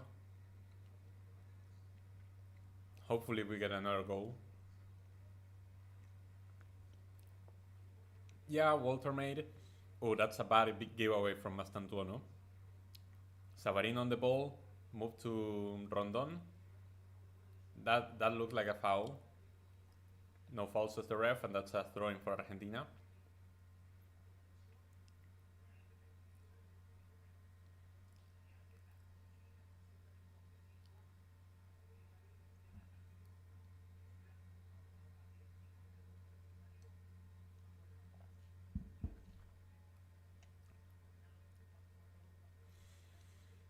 So Pedro Porro shouldn't be the second right back for Spain?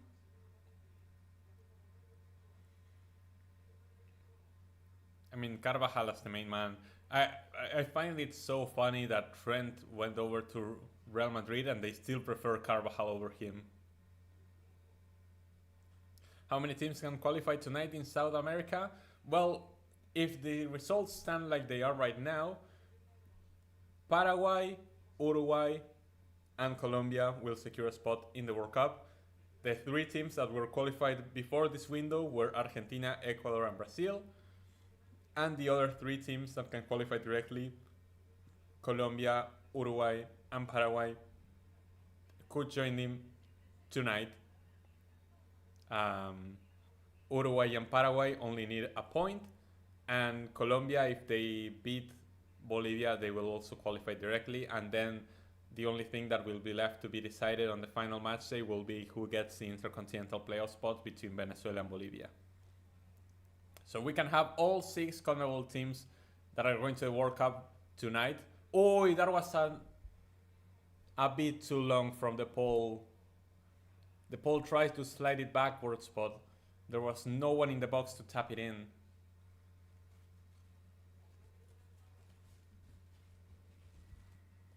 But that was an amazing opportunity for Argentina. Great use of the space out wide and behind Venezuela's back line to try and find that opportunity. Great from the pole to make that kind of run as well, which is something that he often does to try and push up the field. Here's Messi on the ball. Messi dribbling past someone. Amazing from Messi. He's surrounded by a lot of players. Mastantuono back to Messi. Gets intercepted. That had been incredible from Messi. He dribbled past a player, caught inside, and when he was surrounded by 5 Venezuelans, there were 5 Venezuelans on top of Messi, he passed it over to Mastantuono, who was completely free. Mastantuono tried to pass it back to Messi, but it was intercepted. But Argentina is still on the ball because Venezuela cannot recover the ball whatsoever. Whenever they get it back, Argentina just counter-press and we take it away from them.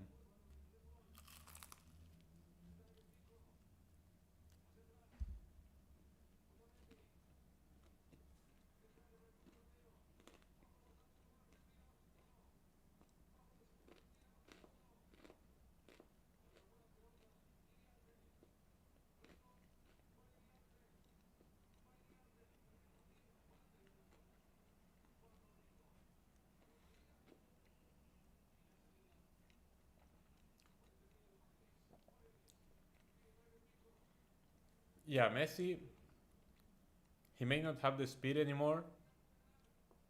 Oh, that's a good pass for Julian Alvarez. Mastantuono is the only one in the middle though. There are 6 Venezuelans, so he has to wait for reinforcements. Messi cuts inside. Messi, dispossessed.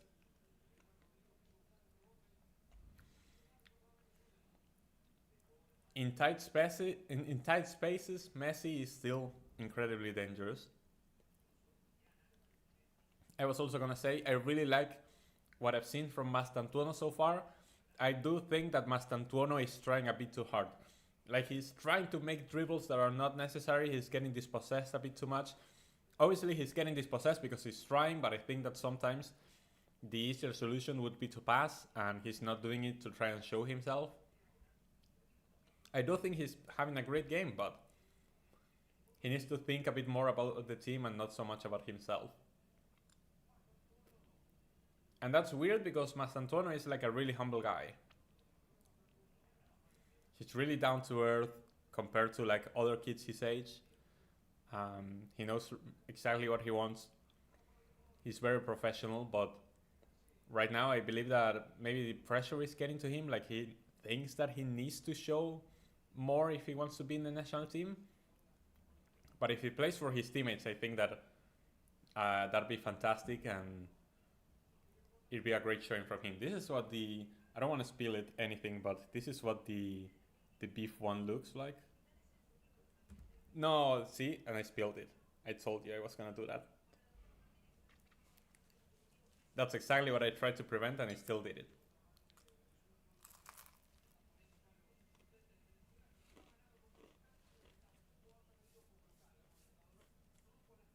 RIP.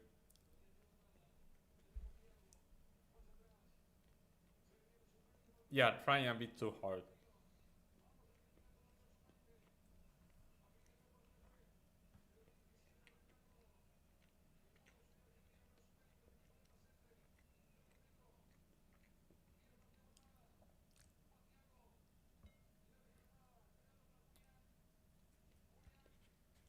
But I do think that the interventions from Mastantuono have been great so far. In the attack, the way that he's linking up. Messi gets intercepted.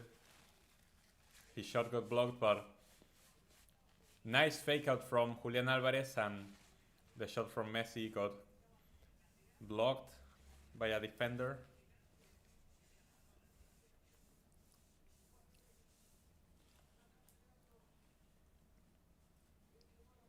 What kind of team do you want to see against Ecuador? I think something similar to this, honestly. Like, I think that we need to play our strongest lineup, not because we need to, because we're already qualified to the World Cup, already secured in first place, whatever, but because these games are important tests. Like, we have to take this as tests ahead of the World Cup, because these are World Cup quality teams, World Cup caliber teams, and so we have a great opportunity of playing this type of rivals in a competitive game. So we have to take it seriously, because they are amazing preparation for the World Cup, and so I think that we should play our best lineup every time. Obviously then Scaloni can experiment with things that he wants to try out preparing to the World Cup, but I think that we need to put our best lineup. So I think that against Ecuador, it should be something similar to this.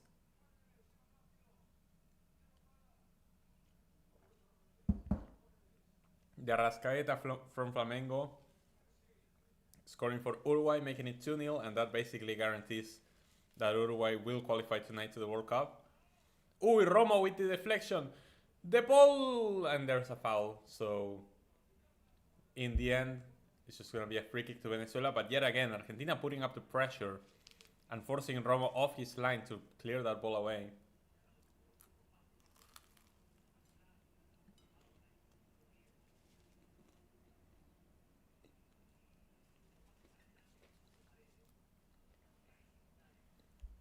Cristian Romero with the foul. Like, Romero, once again, appearing as a striker out of nowhere. He loves doing that. He's the only center back. I know center backs that push forward. I don't remember that many center backs in the modern game that go all the way up to the other box just to try and score.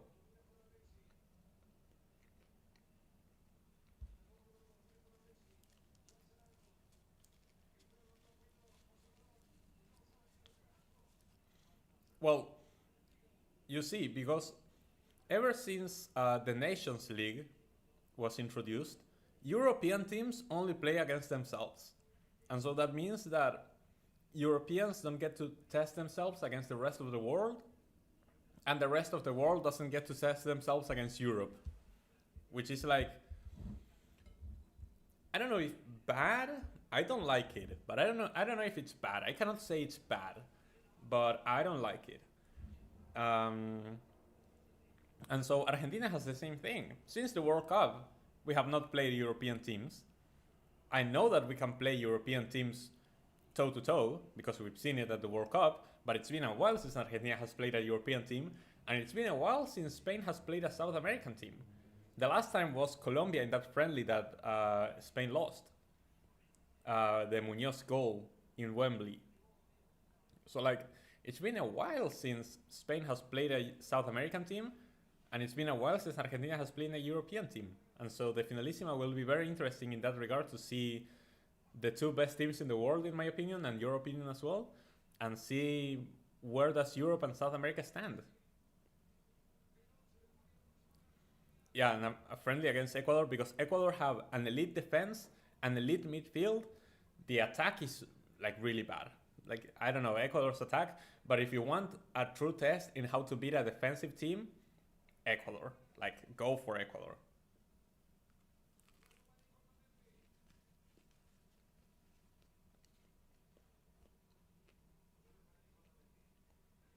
Yeah, I mean box crushers, McTominay, Bellingham. Those are midfielders. I'm talking about Christian Romero, a center back that crashes into the other box. And all the time as well.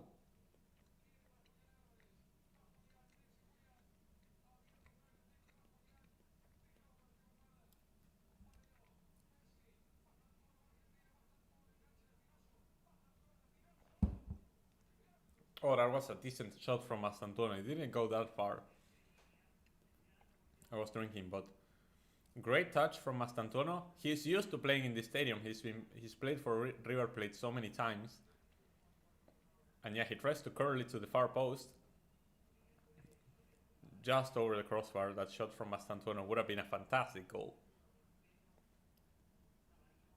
See this. I think that if Spain played the World Cup final against Uruguay instead of the Netherlands, I don't know if Spain wins. Because that Spain team had the European teams on lock. Like no team in Europe could beat Spain. And we saw it the 2 Euros in a row that they won. No European team could beat that Spain. But the South American teams, they were really tough. The toughest game that Spain had to play in that World Cup was against Paraguay in the quarterfinals. Really tight game. If Spain had to play Brazil, Argentina, Uruguay in that World Cup, I don't know if Spain wins it. I don't know. Spain, I agree that it was the best team in the world, but I, like Mr. Krabs is saying, I don't know if they had the best matchup into South American teams. Like South American teams' way of playing really, really hurt the way that Spain wanted to play.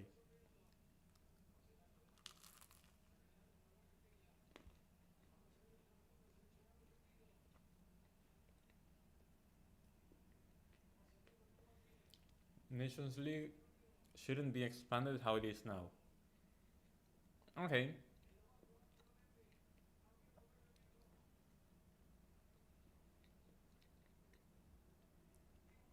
Yeah, it is. Like, I agree that the Nations League is better than friendlies, but then you're not playing anyone outside of Europe. Yeah, 3-3 draw with Brazil and 1-0 loss to Colombia. Those were the two South American teams you played. Yeah, it was like a B team on both sides. Uruguay grouped. I think grouped is kind of hard because basically 3 teams are gonna qualify out of most groups. So like, it's very difficult to get grouped at the next World Cup, but I don't think Uruguay are gonna do great. Oh, that was an awful challenge from Savarino, I think, on... Not Savarino. Who's the number 4? Aramburu. On Julian Alvarez. Awful challenge, that's why Aramburu gets a yellow, but awful challenge from Aramburu on Julian Alvarez. I'm just seeing it on the replay.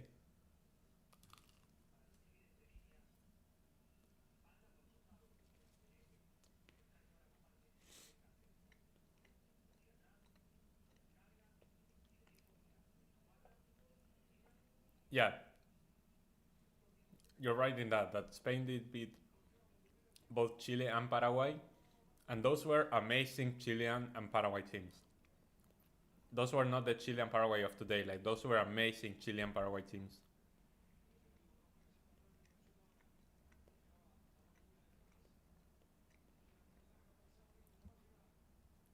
Lost to Portugal while in the Nations League, yeah, on penalties.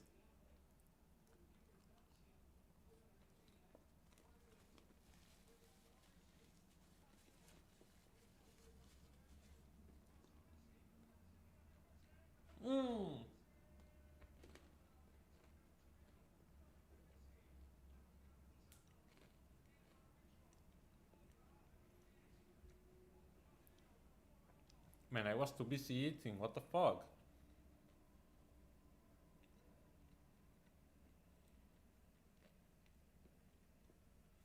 Messi almost scores another.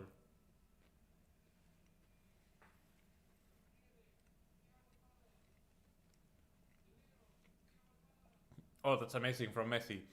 Oh, take the deflection. Messi's asking for handball. I don't think it was.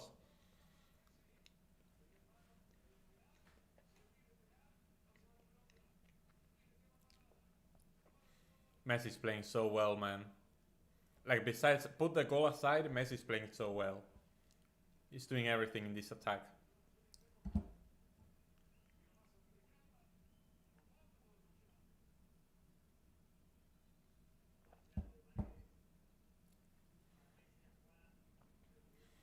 I think Messi, even if he scored that, it would have been disallowed because he was offside when the play started, and even though he didn't touch it, he participated in the play. Like, he tried to get involved. He activated himself, and as they say in refereeing terms. And then he had that shot on the near post that was saved by Romo. But a great intervention from Messi once again. We see the first substitution. Franco Mastantuono subbed out in favor of Nicolas Gonzalez. Good game. Good game from Mastantuono. I'm happy. I'm happy with what Mastantuono has shown. I think that Scaloni is going to have to talk with him about being more selfless on the ball.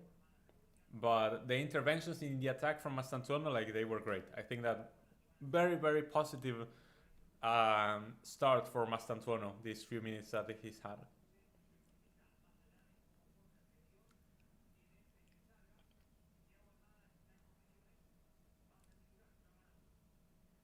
Yeah, you were like young when that Spain team was in its prime, but yeah, like Spain was pretty much unstoppable.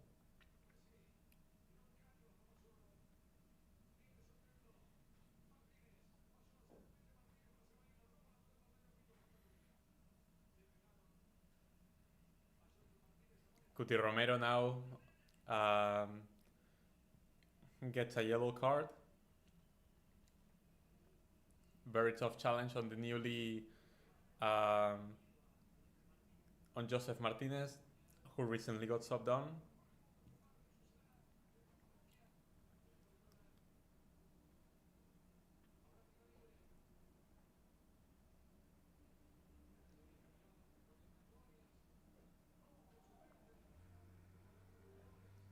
Perry as a 10, if everyone is 100% midfield and Reddy is a 6, Perry in the 8 and Olmo in the 10. Yeah, I think Olmo needs to be the 10 in that team, not Pedri. I agree with that. My boy Mastantuono, it's your boy now. Nico Gonzalez, no! Saved by Romo. Almost Nico Gonzalez gets his goal mere minutes away from being subbed on. Great interception from Tagliafico. Messi for Julian. Julian back to Messi, but the pass is too strong, and so it gets intercepted after that.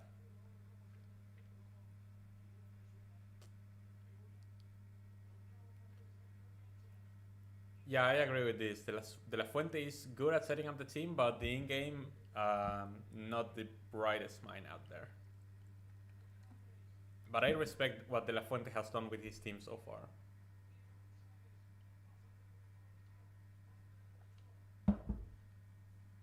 I think that De La Fuente's work is underrated when people talk about Spain's success in recent years.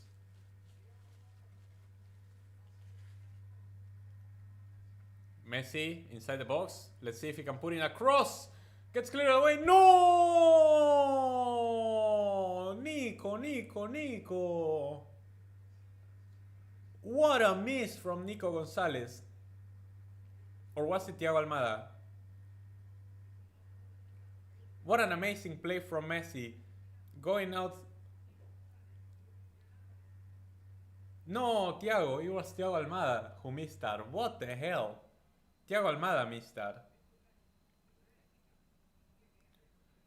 That was an incredible play from Messi down on the right, going up away against the touchline and sliding it back for Paredes to come in. Paredes cannot hit the ball because it gets intercepted. The ball lands at the feet of Thiago Almada, who has an open net, and he straight up missed the target. He tried to put too much power into it and missed the target. Incredible miss from Thiago Almada. Incredible that this still is only 1-0.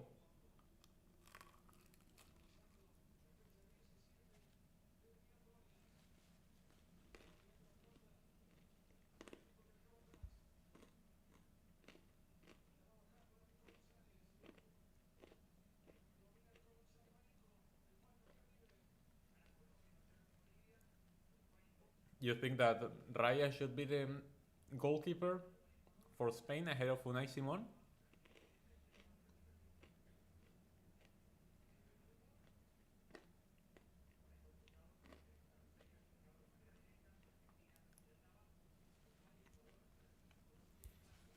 I have mixed opinions on Unai Simon.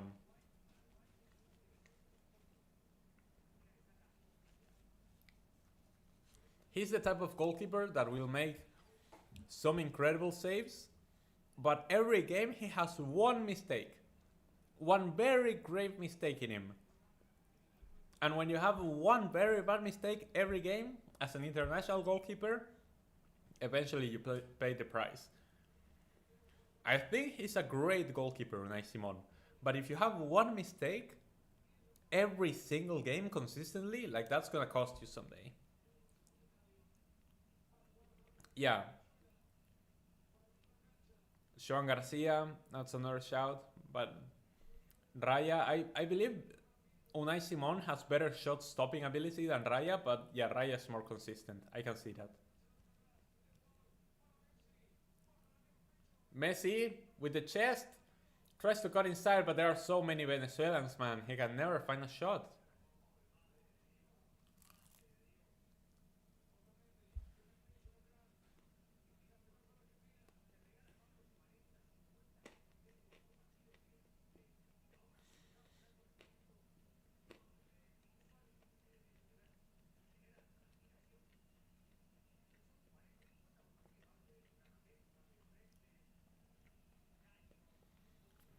I feel like Brazil, they are better under Ancelotti.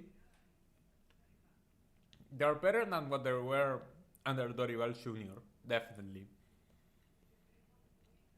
It's still not great. It's still not great, and I'm not sure if it's ever gonna be great. I don't think it's been disappointing so far. Like, it's been, what, like 4 games for Carlo at the helm of Brazil? I don't think it's been disappointing. It's gonna be disappointing if he has like a bad finish at the World Cup. But like, Brazil looks better, but I don't think it looks great, and I don't know if it's ever gonna look great because the personnel for Brazil is just not it. Like, their midfield sucks. You look at Brazil's midfield, they're still rocking with Casemiro. They're still rocking with Joelinton. They're still rocking with Bruno G. Joelinton and Bruno G work for Newcastle. It doesn't work for Brazil. It's not the same. It's not the same.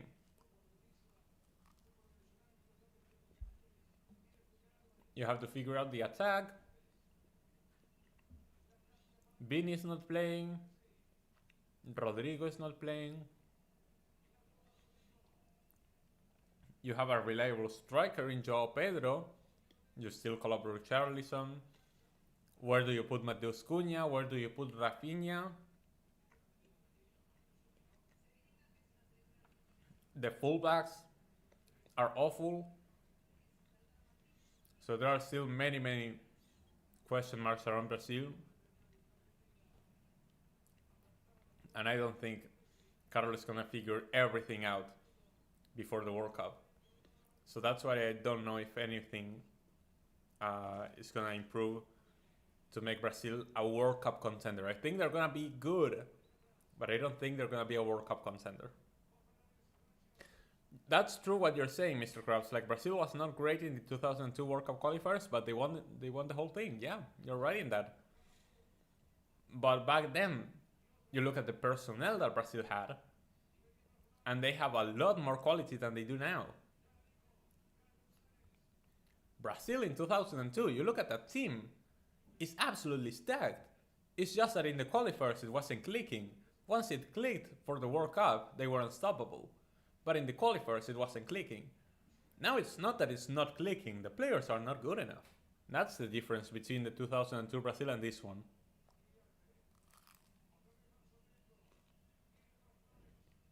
And now Estevao scored. That's funny.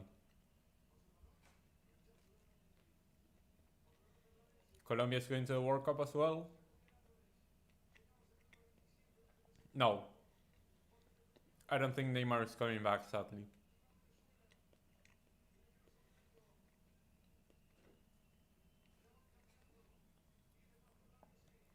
Yes, MNT will be a contender, sure.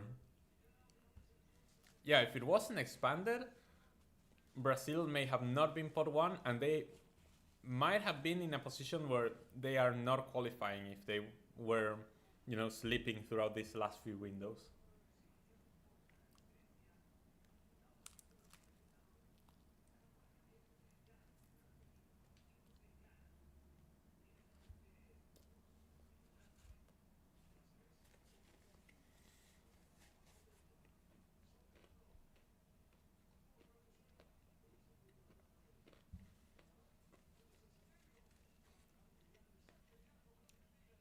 Venezuela are having more of the ball now.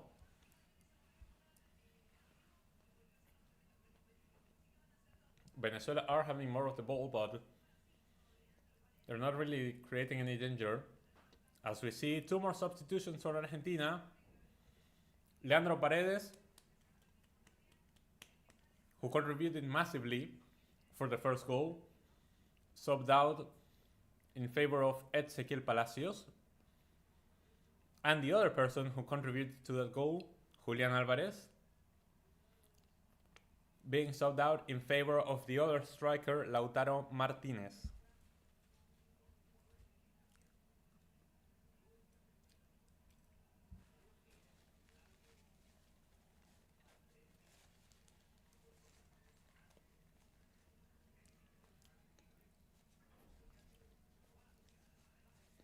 The Real Madrid fans in Spain think that Argentina's level has dropped. That's funny. A lot of people think that Argentina's level has dropped. I don't know what they're talking about. Like, those people just don't watch the games, I think.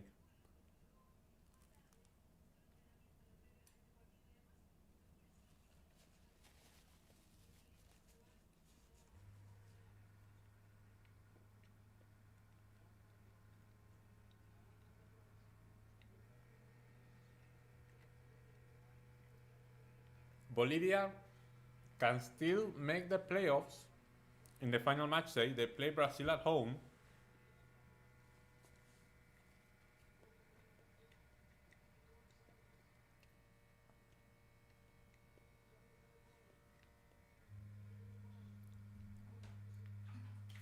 Who scored an overhead kick into an open goal?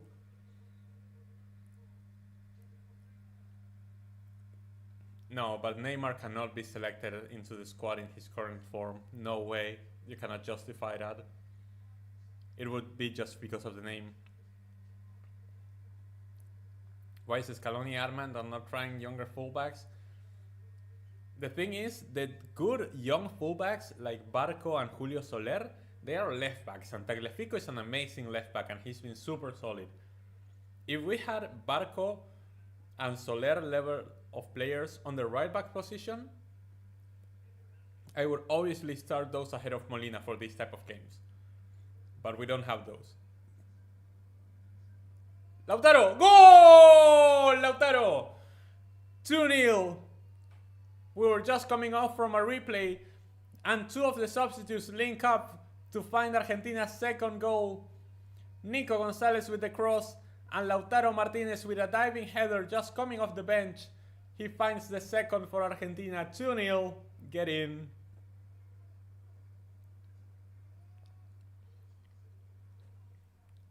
It was so quick. Like, we were coming off a replay. Messi placed the free kick super quick for Nico Gonzalez. And the diving header from Lautaro.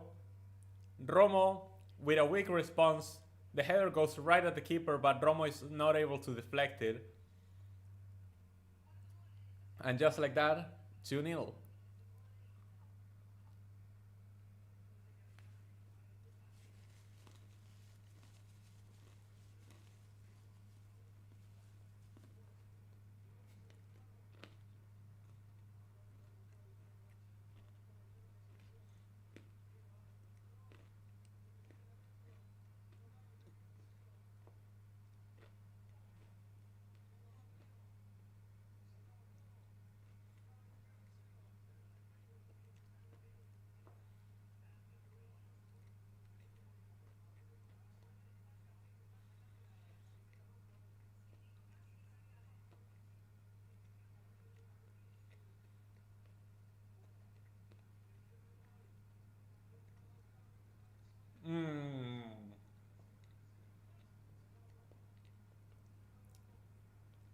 That was a good through ball from the pole trying to find Messi, but the pass got intercepted.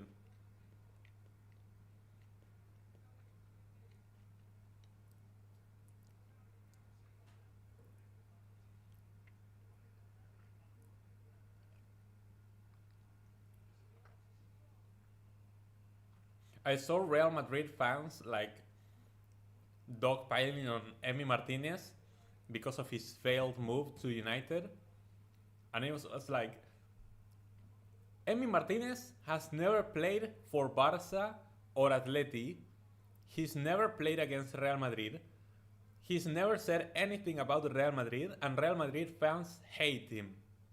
Like, that's how you know Real Madrid fans hate the guy, just because he helped Messi win a World Cup. And that hurts them so much. Real Madrid fans are so mad that Messi won a World Cup that they're willing to hate players that helped him do so, that have nothing to do with Real Madrid. So I'm not surprised in that. Yeah, they have superb attackers, but if you have no...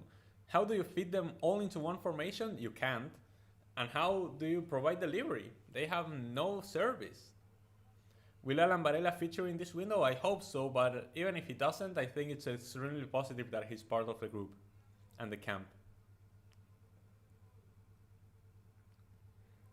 What do you think Carlo will say about El Alto? I'm honestly more excited about that press conference than the game itself, because like it's gonna be peak.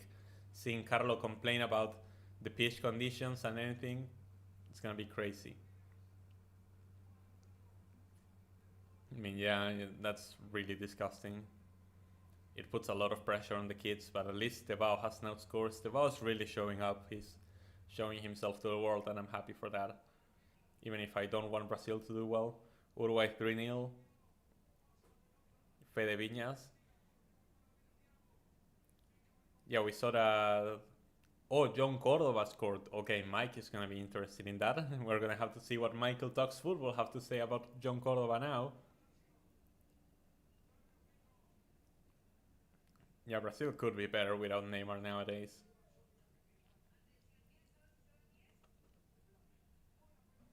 Thiago Messi! Goal! Another one! Goal! 3-0. And it's once again Messi. What a fantastic play. Once again, this time Thiago Almada appearing on the right. And once again sliding it backwards for Messi to appear all alone, to slot it into the back of the net. And that's the perfect send-off. Yet another goal from Messi. Another one for his tally. What a through ball. What an amazing pass for Thiago Almada. Oh my days.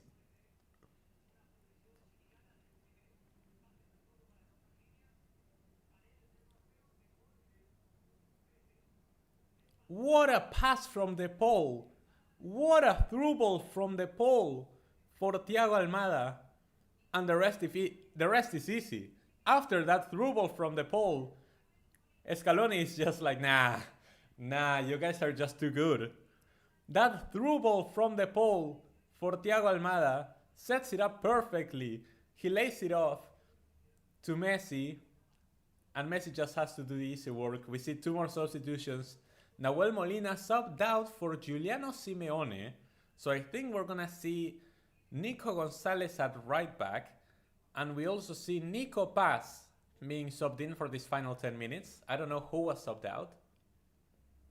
But that's amazing. Another goal from Messi, and we see some minutes of Nico Paz.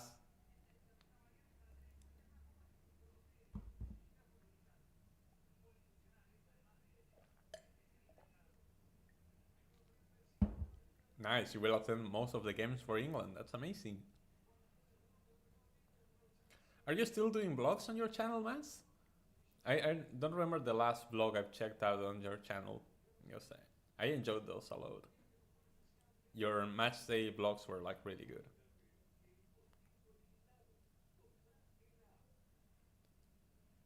I would have taken Dibu if we didn't get Garcia, yeah.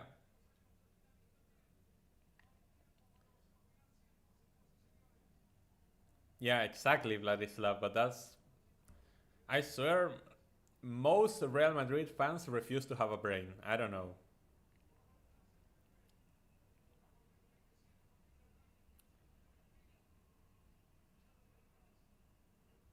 That's crazy. This is insane.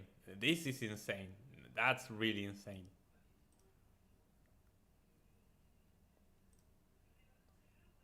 Yeah, the greatest Real Madrid player in history was born in Argentina, Di Stefano. Exactly. I'm sure they hate Lloris as well. Sure. No, but wait until you see El Alto. Wait until you see what Brazil is going to have to play into. Wait until you see the ground that Brazil has played in. The press conference is going to be better than the game. It's going to be fireworks. Yeah, that as well.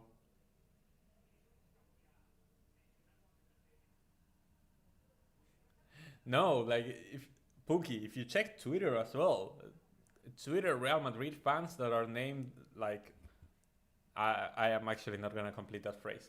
Like Real Madrid fans on Twitter are the same. Like I know Twitter is filled with stupid people, but like Real Madrid fans go to another stand. Colombia have scored another. Yeah, I mean it's Bolivia at home. There was never in question.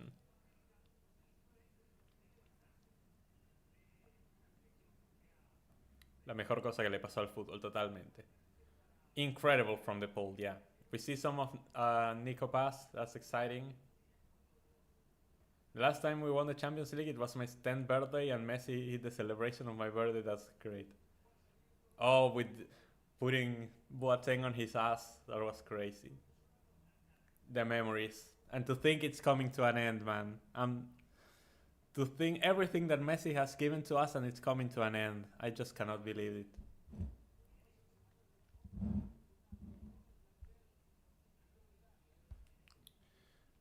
I agree. Cristiano Ronaldo is the greatest player to ever play for Real Madrid. But the Real Madrid's greatest ever player is Di Stefano. Because Di Stefano made the Real Madrid into what they are.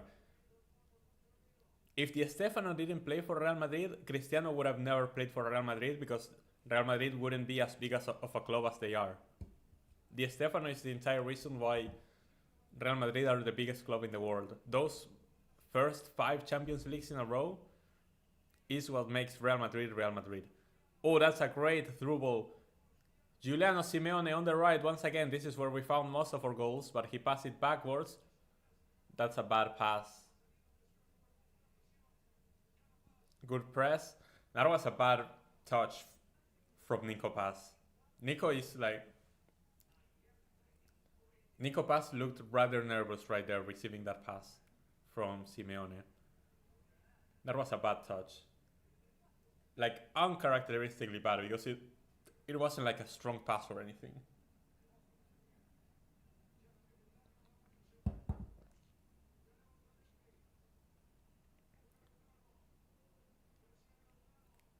Does Ancelotti even smoke? But yeah, there will be no oxygen to light a fire up there. For football specifically, I think that social media has been mostly negative. But I cannot say anything because social media is the reason why I'm here with you guys. So like, I agree that it's definitely had a positive impact as well. You think my mic is low? I can increase it a little bit, but I've been like playing with the volume for like the entirety of the stream. If you think it's low, like just let me know. I'm just like tapping with it a little bit.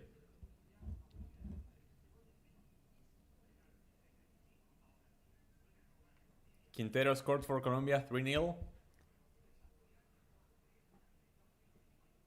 Yeah, Di Maria was man of the match in that 2014 final against Atleti.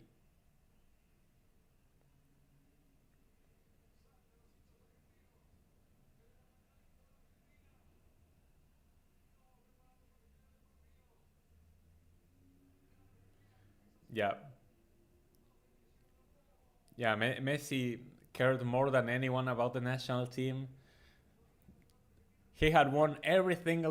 He had won everything at club level, and the only thing he wanted was to win with his national team. Even when his own people turned against him, when his own fans booed him, when his own fans told him that he didn't care, that he didn't play the same for Barcelona that he did for the national team, when so many people criticized him and told him to quit, when so many people were against him, all he wanted, even with all of those people trying to sabotage him and rooting against him, all he wanted was to win with his country, because that's what he loved the most, and he did it.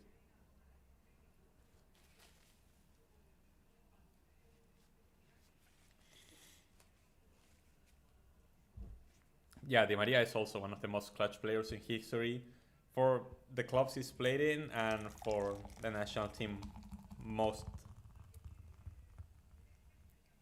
If you need a goal or an amazing performance in a final, just call Di Maria and he'll deliver. Uruguay qualified to the World Cup. Congratulations to the Uruguay brothers. Oh, Messi once again. Messi with the chip. It's 3. It's a brace for Messi. No, side. You cannot rule that out. You cannot rule that out. No, man. No, man. That was his hat trick. What do you mean? No. Was that offside? It was offside. No, man. It is offside, but come on, man. That had been an amazing chip once again. It was his hat trick. Damn.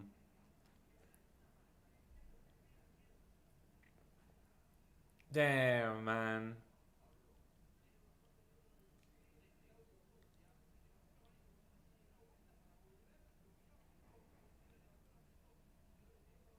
Yeah, against Colombia. That was in the 2011 Copa America. Like that. That was crazy. To think we've gone from that to now, where he has almost 90,000 people cheering for him and thanking him. Millions of people thanking him for everything he's done, for never quitting and giving us ultimate glory at the World Cup.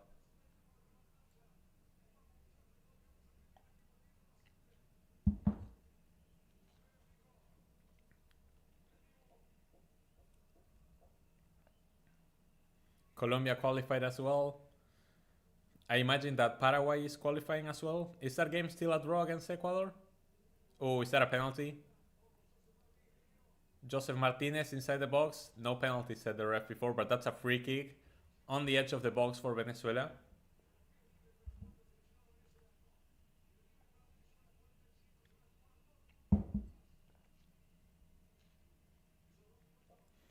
See you, Fuki. Thank you so much for coming around. Paraguay qualified as well.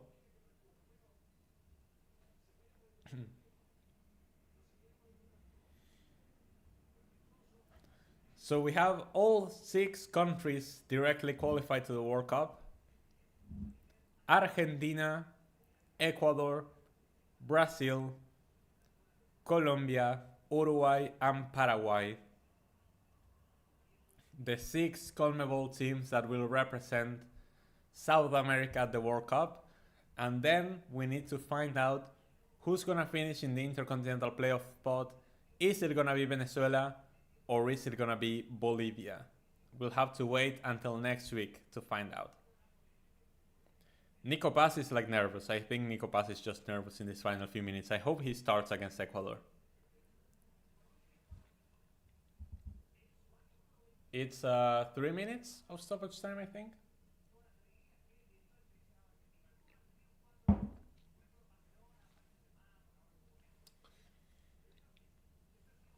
And that means it's gonna be the final few minutes for Messi in this stadium.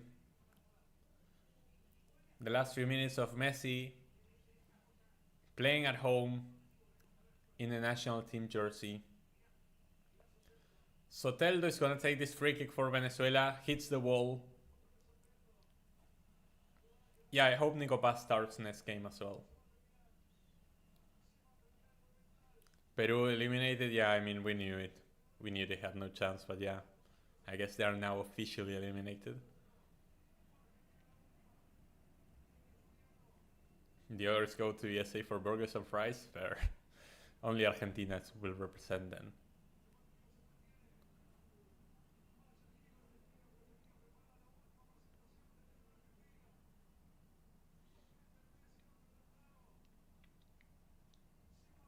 Yeah, and 5 of the 6 qualifying countries have Argentine coaches. The only one who doesn't is Brazil. That should tell you how good the Argentine coaches are. And Venezuela have an Argentine coach as well.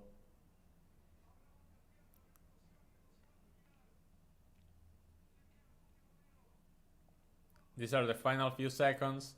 Messi on the ball. And that's how it's gonna end, as it should be.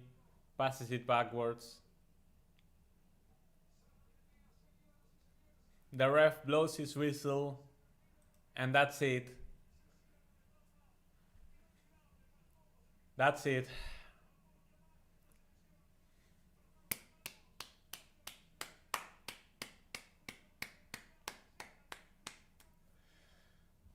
Lautaro Martinez hugging the man, the myth, the legend, the captain, my hero. Lionel Messi has played his final World Cup qualifier game at home in Argentina. He may still have one more game at home if we play a friendly before the World Cup. If not, this was the last as well.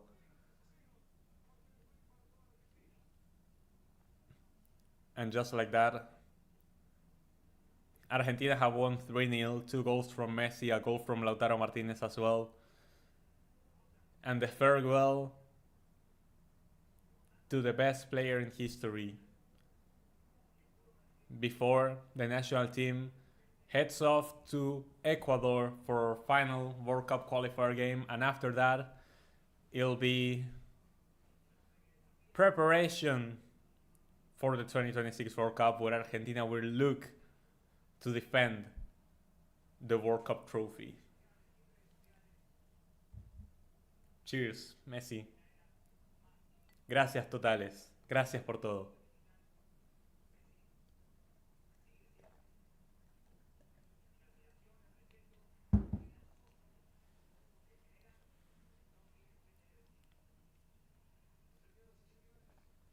Messi deserves a proper farewell, but this feels like the proper farewell as well.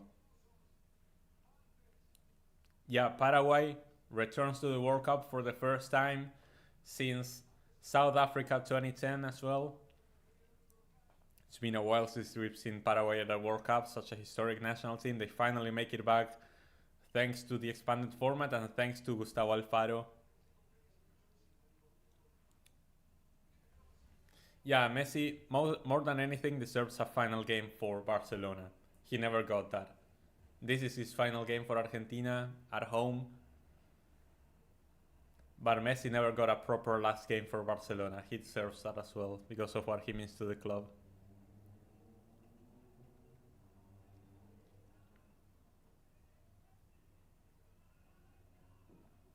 Next trip I'll see you, obviously. I'll be with the family. We'll never see another Messi. We may see fantastic players come and go. We'll never see someone be consistent for 20, 15 years.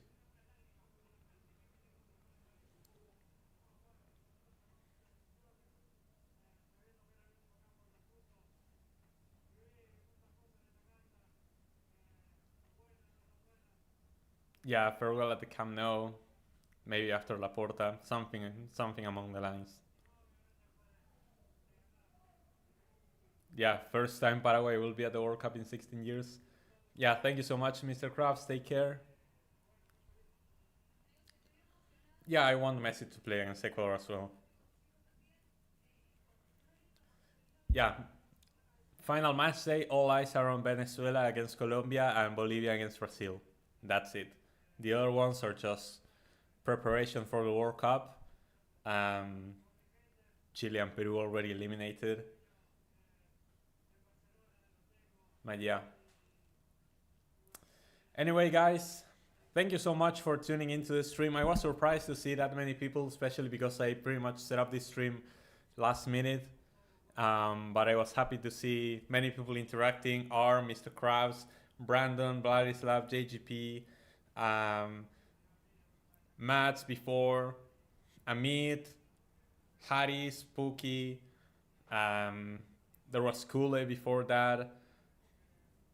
So many people. AD came along for one point.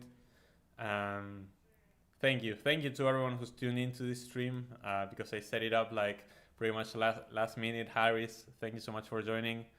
Yeah, everyone hit that like button on your way out. Thank you so much. I'm so moved by this moment because, you know, Messi is my hero. He's always been, and he will always be my hero. We will never see a player like him for Argentina ever again. And I'm not sad that it's over. I'm more so happy that it happened. And obviously this is not the last we'll see of Messi with the national team because we still have all the preparation and the 2026 World Cup. Well, he'll be the captain and we will try to defend that World Cup title and bring the 4th World Cup trophy to Argentina. Thank you so much for watching the stream once again. I'll catch you next week for Argentina against Ecuador, the last qualifier game. And obviously I'll be uploading a video tomorrow that you guys will be able to see if you're a member. If you're not a member, you'll have to wait a few more days, but I'll be uploading a video very, very soon. And yeah, if not, I'll see you guys on the stream next week. Thank you all so much for watching. Thank you so much for tuning in, and I'll see you all.